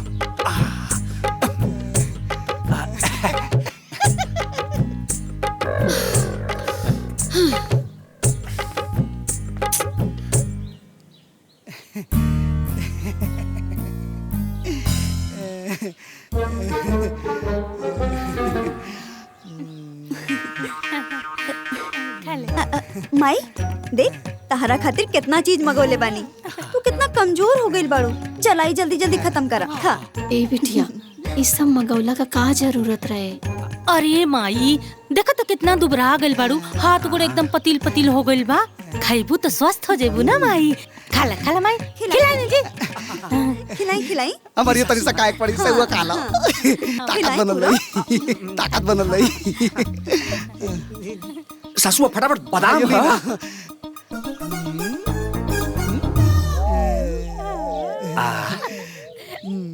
पी पी। ए माई खाना तैयार हो गइल बा। दमाद जी जाई तू लोग खाना खा ली। ना सासू जी, आपके रहते पहले हमनी के कैसे खा सकत नहीं जा। पहले रउआ अपन मुंह जुठारब, ओकरे बाद हमनी के खाई जाई। का साड़ू जी? बिल्कुल ठीक चलिए। सासू माँ बैठी, हमनी के रहते पैदल चलब। लानत बा लानत। साड़ू साहब कुर्सी उठाई। चल लगाई, जोर लगाई।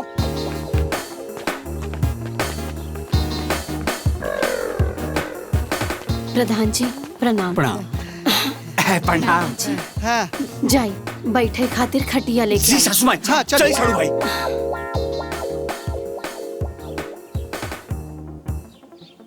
प्रधान जी। हाँ ये केकर घर बा? अरे घर स्वर्गीय कैलाश शाह जी के बा, और ये उनकर पत्नी बानी। हाँ नमस्ते।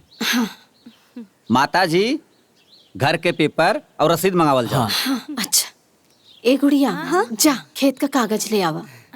लिया सब चेक कर लिया।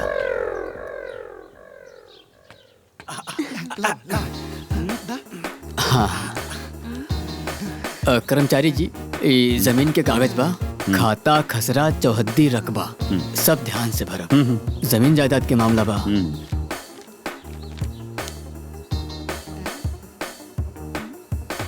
देखी होता कुल। माता जी यहाँ अंगूठा लगाएंगे। अच्छा यहाँ ना। हाँ हाँ।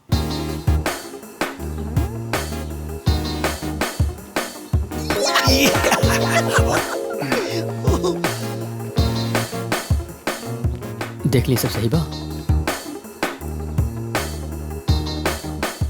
मुबारक हो माता जी, बस कुछ ही दिन में आप लखपति बन जाएंगे।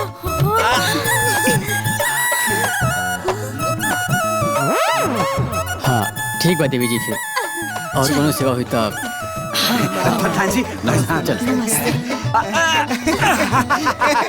सासू माँ की जय हो, सासू माँ की जय हो, सासू माँ की जय हो, सासू माँ की, सासू माँ की, सासू माँ की।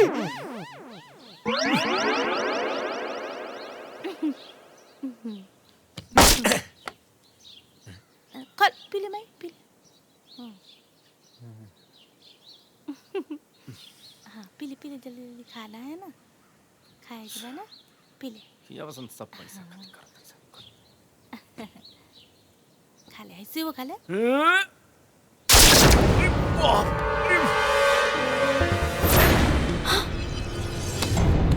माई रे माई, अरे माई, अरे माई।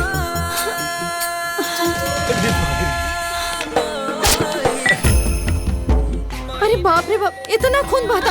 दामाद जी जल्दी से डॉक्टर अरे सासू जी ई का करता नहीं? जवन बेटा रउआ के घर से बाहर कह देलस ओकर इतना चिंता? अरे मरे दी एकरा के, मरे दी। माई का करेजा इतना पाथर का ना होला जौन अपन बेटा का दुख देखत रही। रुकी हम डॉक्टर के बुलावतानी। ए माई, बैठो तू, बैठ।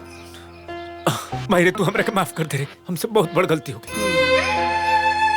हम भगवान नियन महतारी के हमेशा परेशान कईनी, हमेशा। हमारा के आज एगो इतना छोट चोट लागल, तू इतना घबरा गइल हुआ। माई हम तोरा के बचपन से लेकर आज तक ले हम बहुत कष्ट दिले बानी। हमरा से आज के बाद ही गलती ना हुई माई। हम हमरा के माफी दे दे, हमके माफ कर दे ना बेटा, हमके माफ कर दे भाई। इस सारा गलती ना हमरा से, ये कुल डैनी हमरा से करवैले बिया। आज एकरा के हम ना छोड़, केहू रोक दे हमरा के। काट काट, हट ना माई, हट के काट के दूध डाल कर। ए बाबू, ये में दुल्हन का कौनो गलती नहीं खे। ये उतार चढ़ाव ना नियति का खेला है। ये जौन भी कुछ भइल है ना, ये में हमार ज्यादा गलती बा। दुल्हन तो अपने जगह ठीक ही रहल है। माफ कर दे करा के। जीवन को माफ ना दुल्हन, खुश रह। देखलू यह हमार माई के ममता।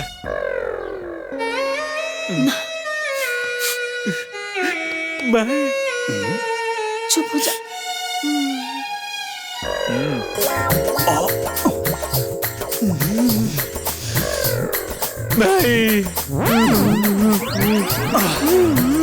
ए बहनी, अपने लइकन के प्रेम में इतना अनहर मत हो जा कि सही गलत के समझ ना आवे। बेटी बेटा दामाद तोहरे लगे काहे आइल बड़े, तू ना समझ लू? पर ई बात सगरा गांव जानाता। रउआ उस समय बीमार रहने तक केहू न देखे आयल। उस समय सब अपने अपने में लगल रहे। जब पैसा मिले के बात आयल तब घड़ियाल आंसू बहा के आवत। काल राउर पतो ना पिंटुआ के मेहरारू से बोलत रहनी कि हमार पति खाली पैसा खातिर ड्रामा करता, और जैसे पैसा मिली ना बुढ़िया के मार मार के भगा दे। ए चाची, इस सगरो बतिया ना हम अपने कान से खुद ही सुन ले बानी कि घर में का बात करेला लोग। अब हमार बेटा बेटी का खुशी यही में बात तो यही सही।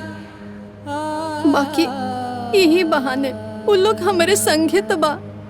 अब इससे ज्यादा हमरा के और का चाहिए? अब ज्यादा से ज्यादा हम 5 साल और जियब तो इतना पैसा का हम करब का? हम अपन पूरा जिंदगी अपने लइकन के खातिर जियनी है। अब हमार किस्मतें फूटल बा तो हम का करी? ना जिंदगी भर तू यह दुख भोगबू का? काहे? तोहरे लगे ब्रह्मास्त्र बा। अपन बेटन के ऐसा नाच नचावा कि तुहार हर दुख दूर हो जाए।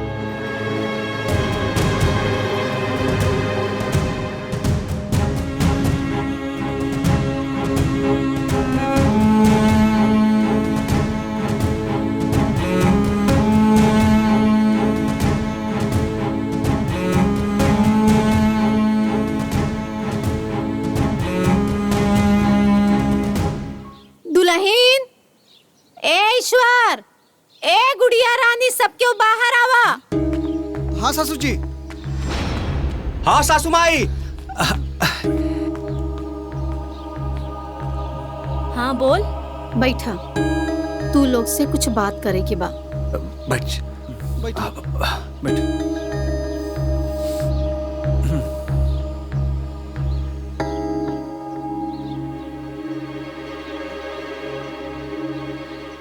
जमीन से जौन पैसा आई ऊ तीनों भाई बहन में बराबर बांटल जाई। बाकी पैसा तू तीनों के एगो शर्त पे मिली। गांव के सब लोग कह रहल बा कि भदई वाली का बेटा बेटी पैसा खातिर ड्रामा कर रहल बाड़ेन। जैसे पैसा आ जाई वैसे ही लात मार के अपने माई के घर से बाहर भगा देंगी। अब ई बात में कितना सच्चाई बा ई तो हमरा के नहीं पता। बाकी अब हमरा के कुल सुख सुविधा चाहिए। सासू जी वैसे भी और हमनी के इतना ख्याल रखे नहीं जाना। तका 30 साल से हम अपन इच्छा के मार मार के जिंदगी जियत आईनी है। तू लोगन कारण न हम नीमन कपड़ा पहनी, न हम नीमन खाना खैनी, आपन सब शौक मार देनी। बाकी हमके अब अपन बाचल जिंदगी बढ़िया से जिए के चाहतानी। अब हमरा के नीमन कपड़ा, नीमन चप्पल, नीमन खाना सब होखे के चाहिए। और हाँ, एक अच्छा डॉक्टर से पूरा शरीर का जांच करवावा, बीमारी हो या ना हो। अगर ये सब शर्त तू लोगन के मंजूर बा तो पैसा मिली, ना तो ना मिली। अभी बतावा, तू लोगन के शर्त मंजूर बा? हाँ मंजूर बा, मंजूर बा। ठीक बा। अरे हाँ, बाकी एक बात तो हम भुलाइए गई। दुल्हन, तू लाली पाउडर लगावे कहाँ जालू? Beauty parlour. हाँ, तो हमों के वहाँ लेके चलिया। हाँ? अरे अरे बाप रे बाप, हाई 50,000 रुपया हम कर्जा में डूब गइल बनी। अभी और हम कितना कर्जा में डूबम कौन ठीक नहीं के।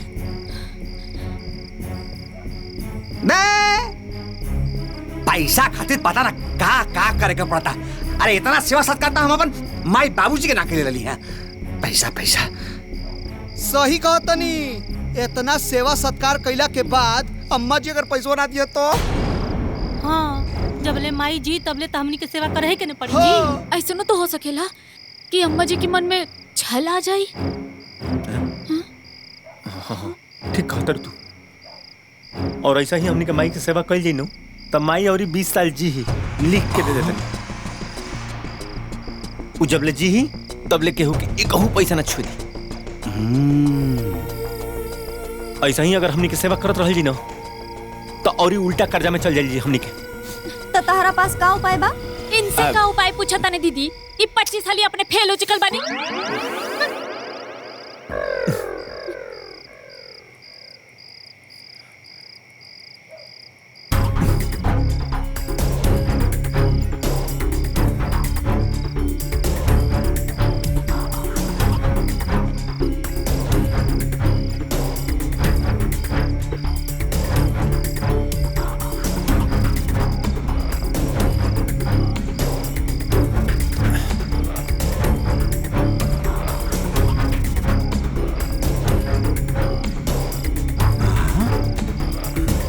हमारा लगे एगो उपाय बा। कौन चीज? कौन उपाय बा? बोल बोल बोल। सब करा के पैसा चाहिए ना। हाँ चाहिए चाहिए ना।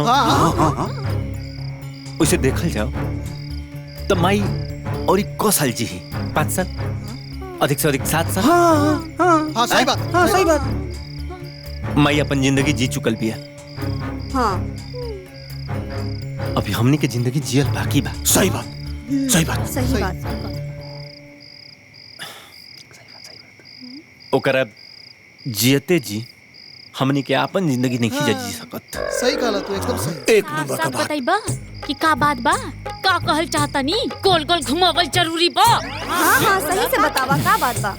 अरे साले साहब बोली ना बोली बोला बोल। ना रही बास, हाँ अनबाजी बांसुरी। माने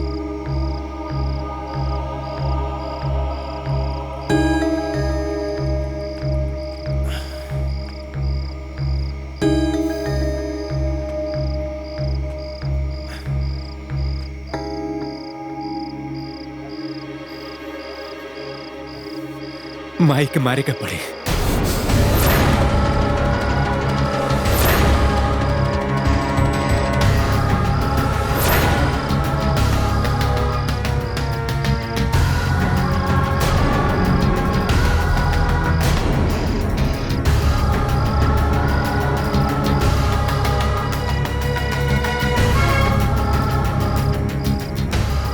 एकदम सही उपाय बा। सब कागजी कार्रवाई होखला के बाद अम्मा जी के खाना में जहर मिला के मार सकतनी।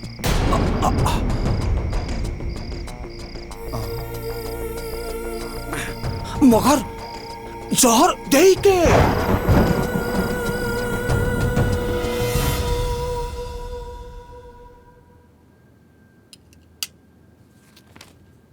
हाय ली, मुबारक हो चाची। अब 4-5 दिन में आप लखपति बन जाइए।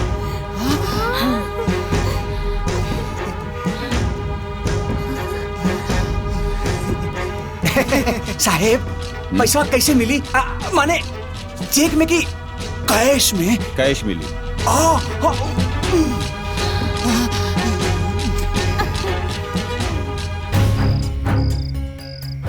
देखा जा, ये पर्ची में हमने के तीनों भाई बहन के नाम लिखल बटे। और ये पर्ची में जेकर सबसे पहले नाम आई उहे माई के जहर दी। ठीक बा,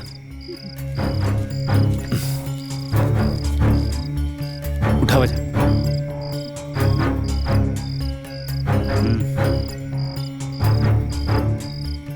अरे उठावा जा।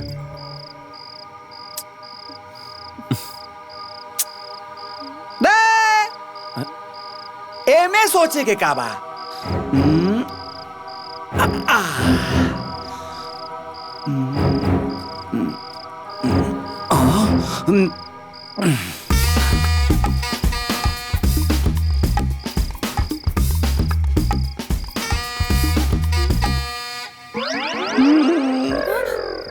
रानी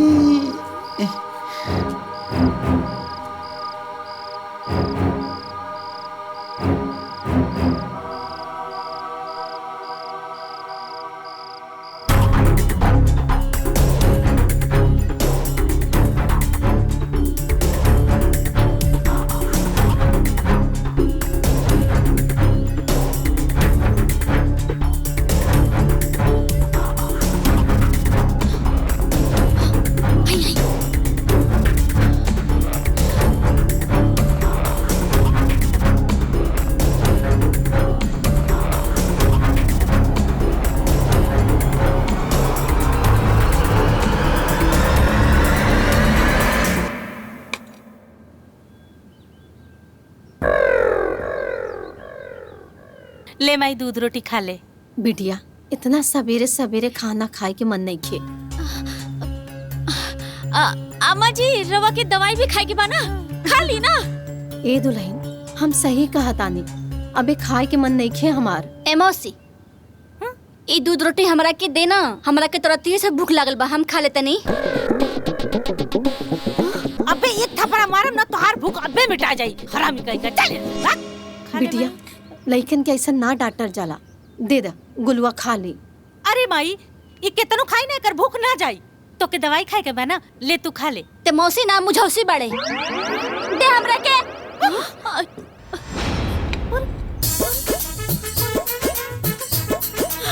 अरे अरे का भेलो? गुलवा अरे गुलवा अरे छोड़ दे। गुलवा छोड़ दे, गुलवा छोड़। ठीक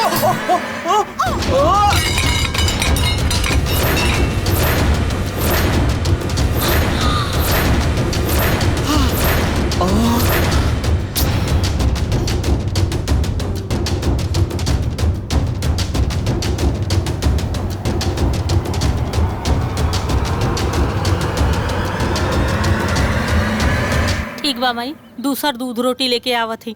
ये तो गिरा दरद। पहले गुलुआ के लिए आके दे दा, हम अबे ना खाइब, हमरा के भूख नहीं खे। अब भाई दुगो पर्ची बा, ले जा। अब उठावा जा, उठावा।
माई ल खा लो।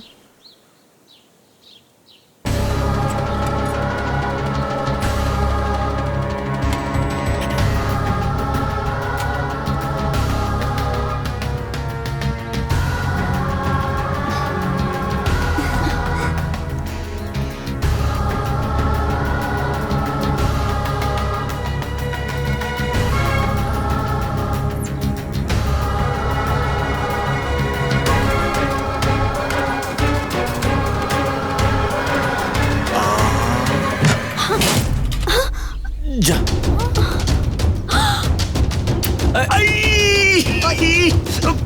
गोलुआ तोरा के तो ना छोड़ब। खेले खातिर तोरा यही जगह मिला था। नाक में दम करके रख देले बाप घोरे से ही लइका। तो शैतानी बहुत बढ़ गई बा। आज तोरा के ना छोड़ब। ससुर के नाती बहुत मन बढ़ल बा। अरे दामाद जी लइकन कैसे ना मारल जाला। बड़का फुटबॉलर बनिहन मार दो ना। वो नाल तो ससुर आज तोरा के बताओ तनी बड़का फुटबॉलर बनबा।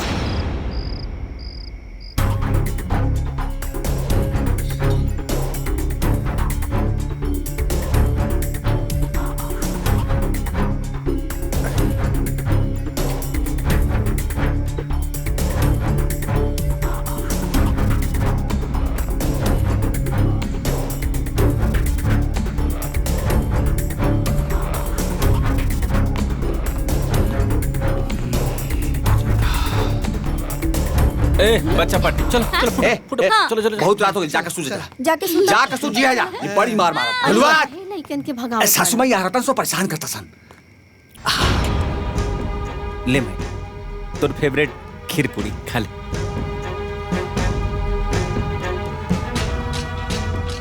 अरे वाह, ये तो बहुत बढ़िया लौका था। खीर में कुछ मिलाइले बड़ा का?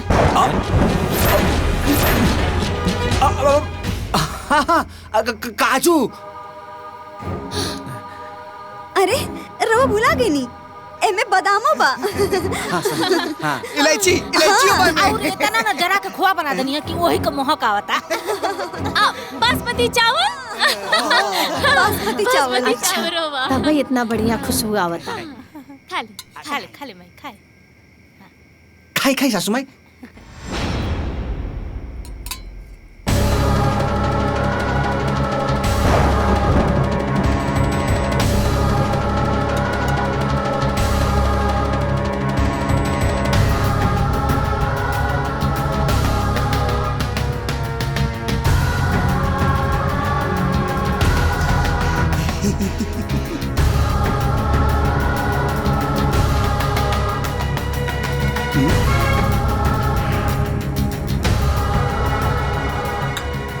पानी लिए।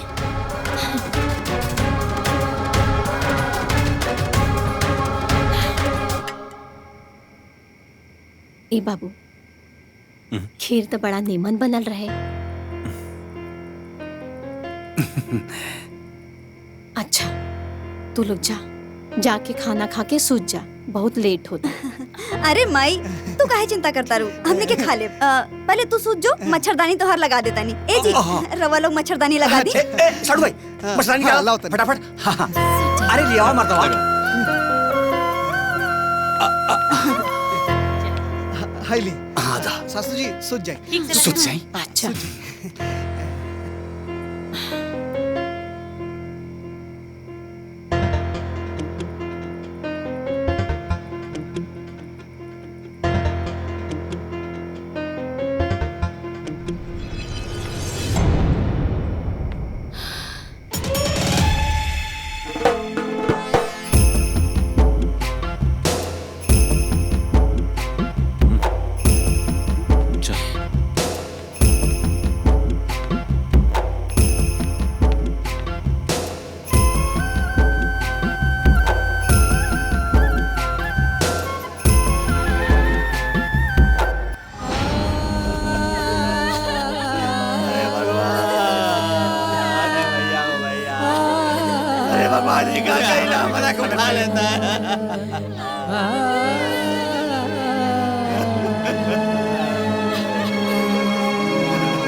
भगवान, अरे हमारे सासू भाई के काहे उठा ले रहे भगवान?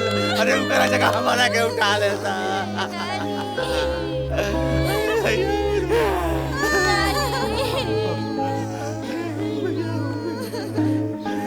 अरे बाबा ओ बाबा, अरे भैया ओ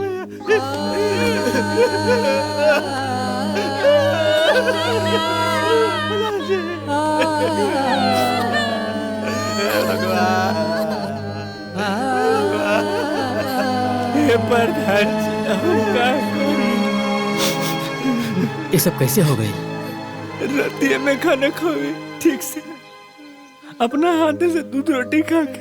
अरे भगवान जी, संभाला अपना आपके, सब ठीक हो जाए। ठीक बा?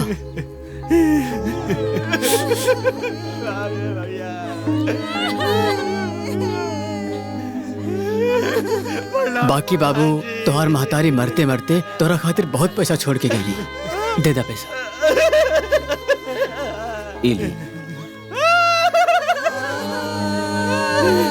ये इतना पैसा से तोहनी के सारी जिंदगी कट जाई। ये तोहरे माई के पैसा है, एक तू रखा। माई के बिना हम पैसा खा कर अच्छा ठीक, दोनों को उतर देते। ना पैसा पैसा पैसा आज राउर बारी रहे ना। ए सोना जी, खाली 1 मिनट और सुत दल रहती ना तो हम 30 लाख रुपया छू ले रहती है दादा। माने? माने का सपना बहुत बढ़िया देखल रहनी। माई मर गई रही, हम पैसा हमारे के दिल जात रहा लेके रख ले रहती है दादा। तू जगा दिलू है झूठाऊ के। ये जी कहल जाला ना, भोर भोर के सपना सच होला। जैसे जैसे सपना में देख ले रानी ना, वैसे ही तैयारी करी। ठीक बा? हाँ। तबले हम जया के स्कूल छोड़ के आवता नहीं। हाँ? जागी? हाँ।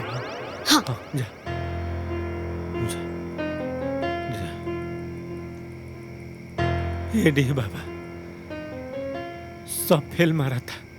जैसे जैसे सपना देखले बड़ा वैसे वैसे माई के मुआ था।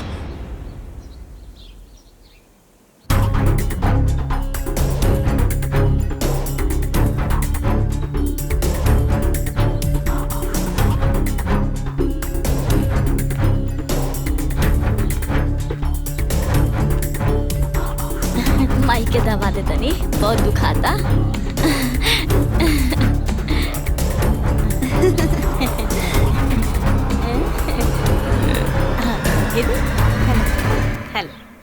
ले रे माई, हमारा के तू बचपन में अपना हाथ से खाना खियावत रहलू है ना, ए बार हम खेम अपना हाथ से। बहुत टाइम बाद खेम। खेम ला।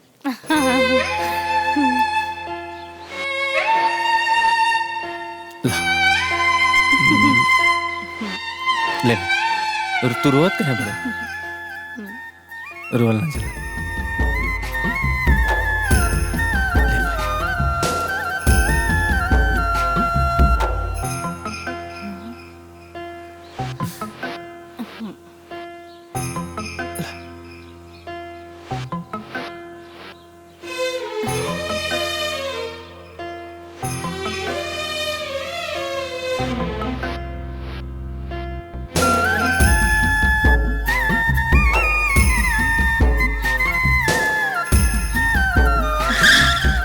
अरे ईश्वर भाई तू यहाँ बैठल हुआ वहाँ तोहरे मेहरारू के एक्सीडेंट हो गइल बा जल्दी हॉस्पिटल जा।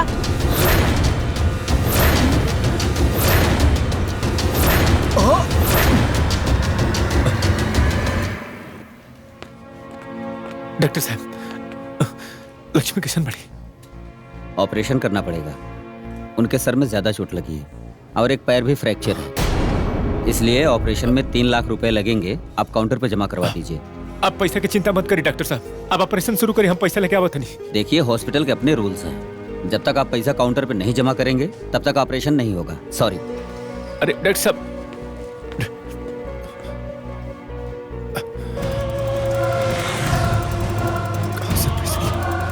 क्या कर सकते पैसा? भैया भैया नमस्ते भैया। ए भैया भैया नमस्ते। नमस्ते। ये कहते नहीं कि हमारे का बहुत जरूरी बटे 3 लाख रुपए चाहता भैया।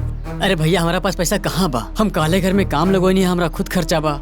ये कहते नहीं ना कि भैया हमारे मेहरारू की तबीयत खराब बटे, वो हॉस्पिटल में बड़ी, जैसे ही पैसा मिले हम आपके दे दें प्लीज। अरे भैया नहीं खे हमारा पास, कहाँ से दी?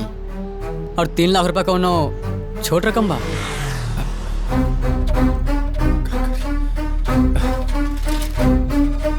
भैया प्रणाम। प्रणाम भैया। और भैया?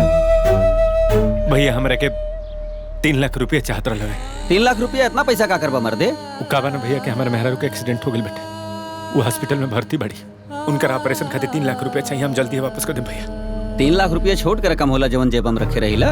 राजू भाई के 10 दिन पहले 50,000 रुपया देले रहली, अभी तक देबे ना कैलन है। इतना पैसा हमारे लगे हाव ना भैया।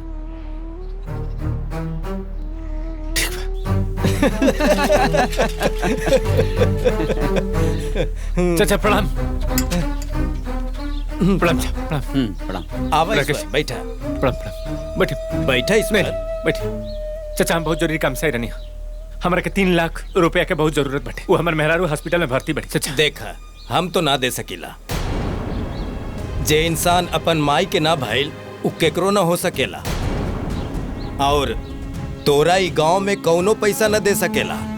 चाचा बहुत जरूरी बना था ना कहीं। देखा ईश्वर, दुख तो हमरो बा, लेकिन आदमी के अपन कर्म भोग ही के पड़ेला। अच्छा ठीक है।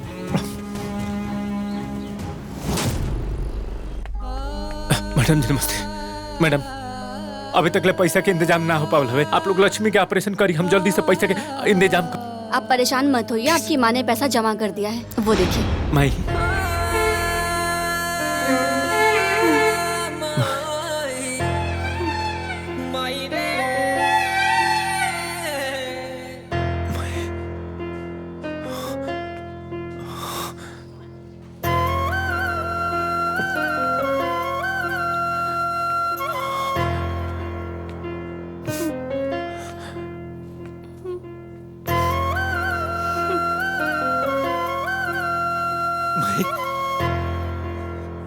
भाई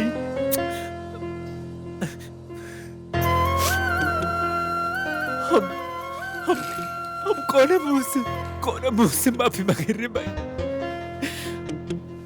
हमारे के तो माफी मांगे का अधिकार नहीं कर रहे, हमेशा तो सके झूठ बोलने, ड्रामा करने, बकरी करने,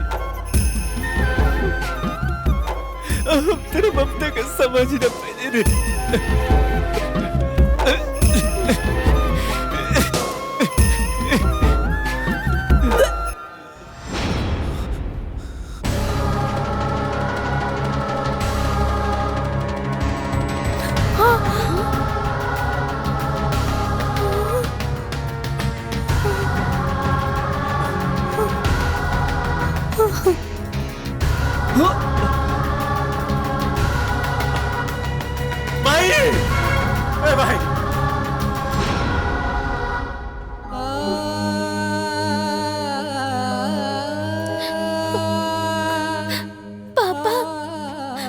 बहुते गंदा बाड़ा। का भेल बेटा? तू लोग दादी के खाने में जहर मिला के दादी के मारल चाहत बाड़ा।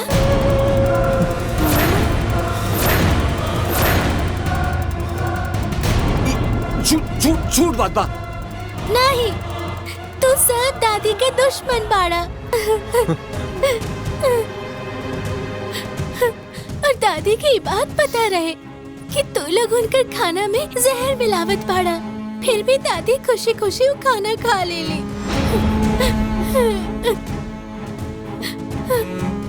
माई के मारे के पड़ी। कल रानी दीदी माई के खाना में जहर दी।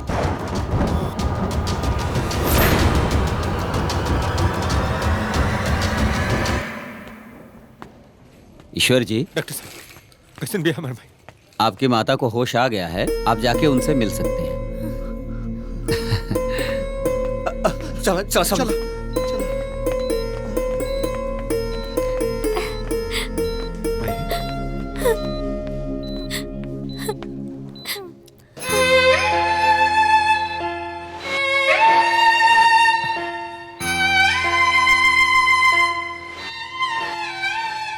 हमार को पातर पूत जौना हाथ से द्वारा के खाना खियाई, वो हाथ से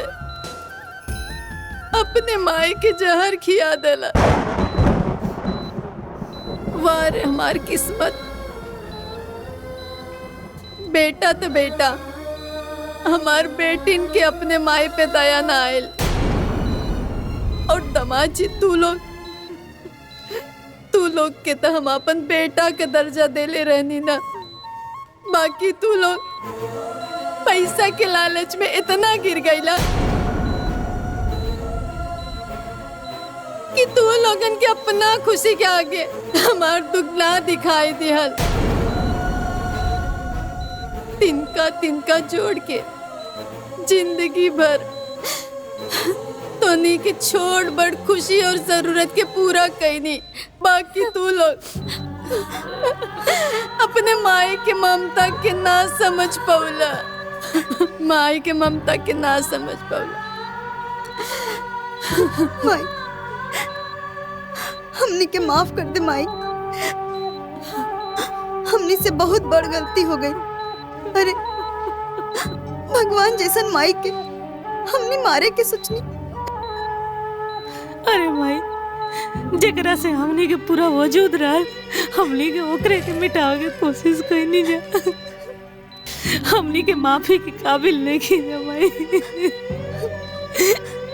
अपना आप के दुख देके, अपना आप पर सारा दुख लेके हमनी की जिंदगी में हमेशा सुख देवे वाला माई के हमनी के मारे के कोशिश करनी जा। हम बेवकूफ बनी, गधा बनी माई। हम सब कुछ देखते हुए भाई तेरे के बहुत दुख देली भाई। हो सके तो माफ कर दे भाई, माफ कर दे भाई। सासू माँ, हमनियों के माफ कर दी, माफ कर दी। आपके मरीज को होश आ गया है, आप लोग मिल सकते हैं उनसे।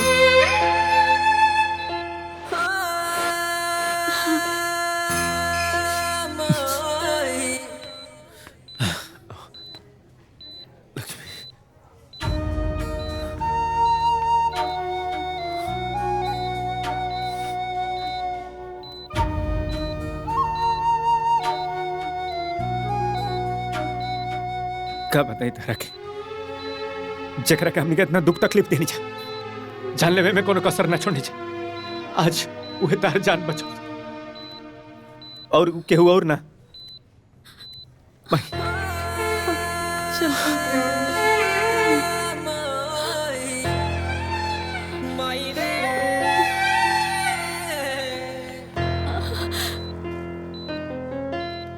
माई से ज्यादा प्यार करे वाली सास के बारे में हम कबू ना सोचनी। पैसा के लालच में हम अनार हो गए रहनी।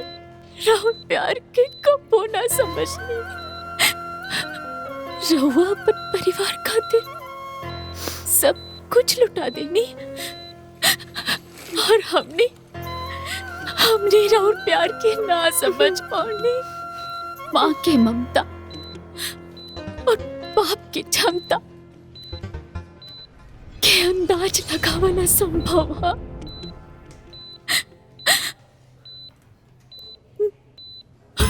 हमके माफ कर दे अम्मा जी, ऐसा मत बोला दुल्हन।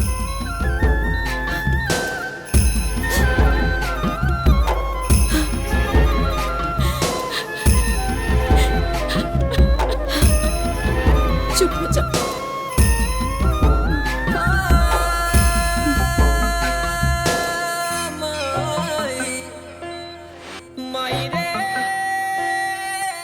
आपन पसंदीदा फिल्म देखे खातिर डाउनलोड करी दंगल प्ले ऐप।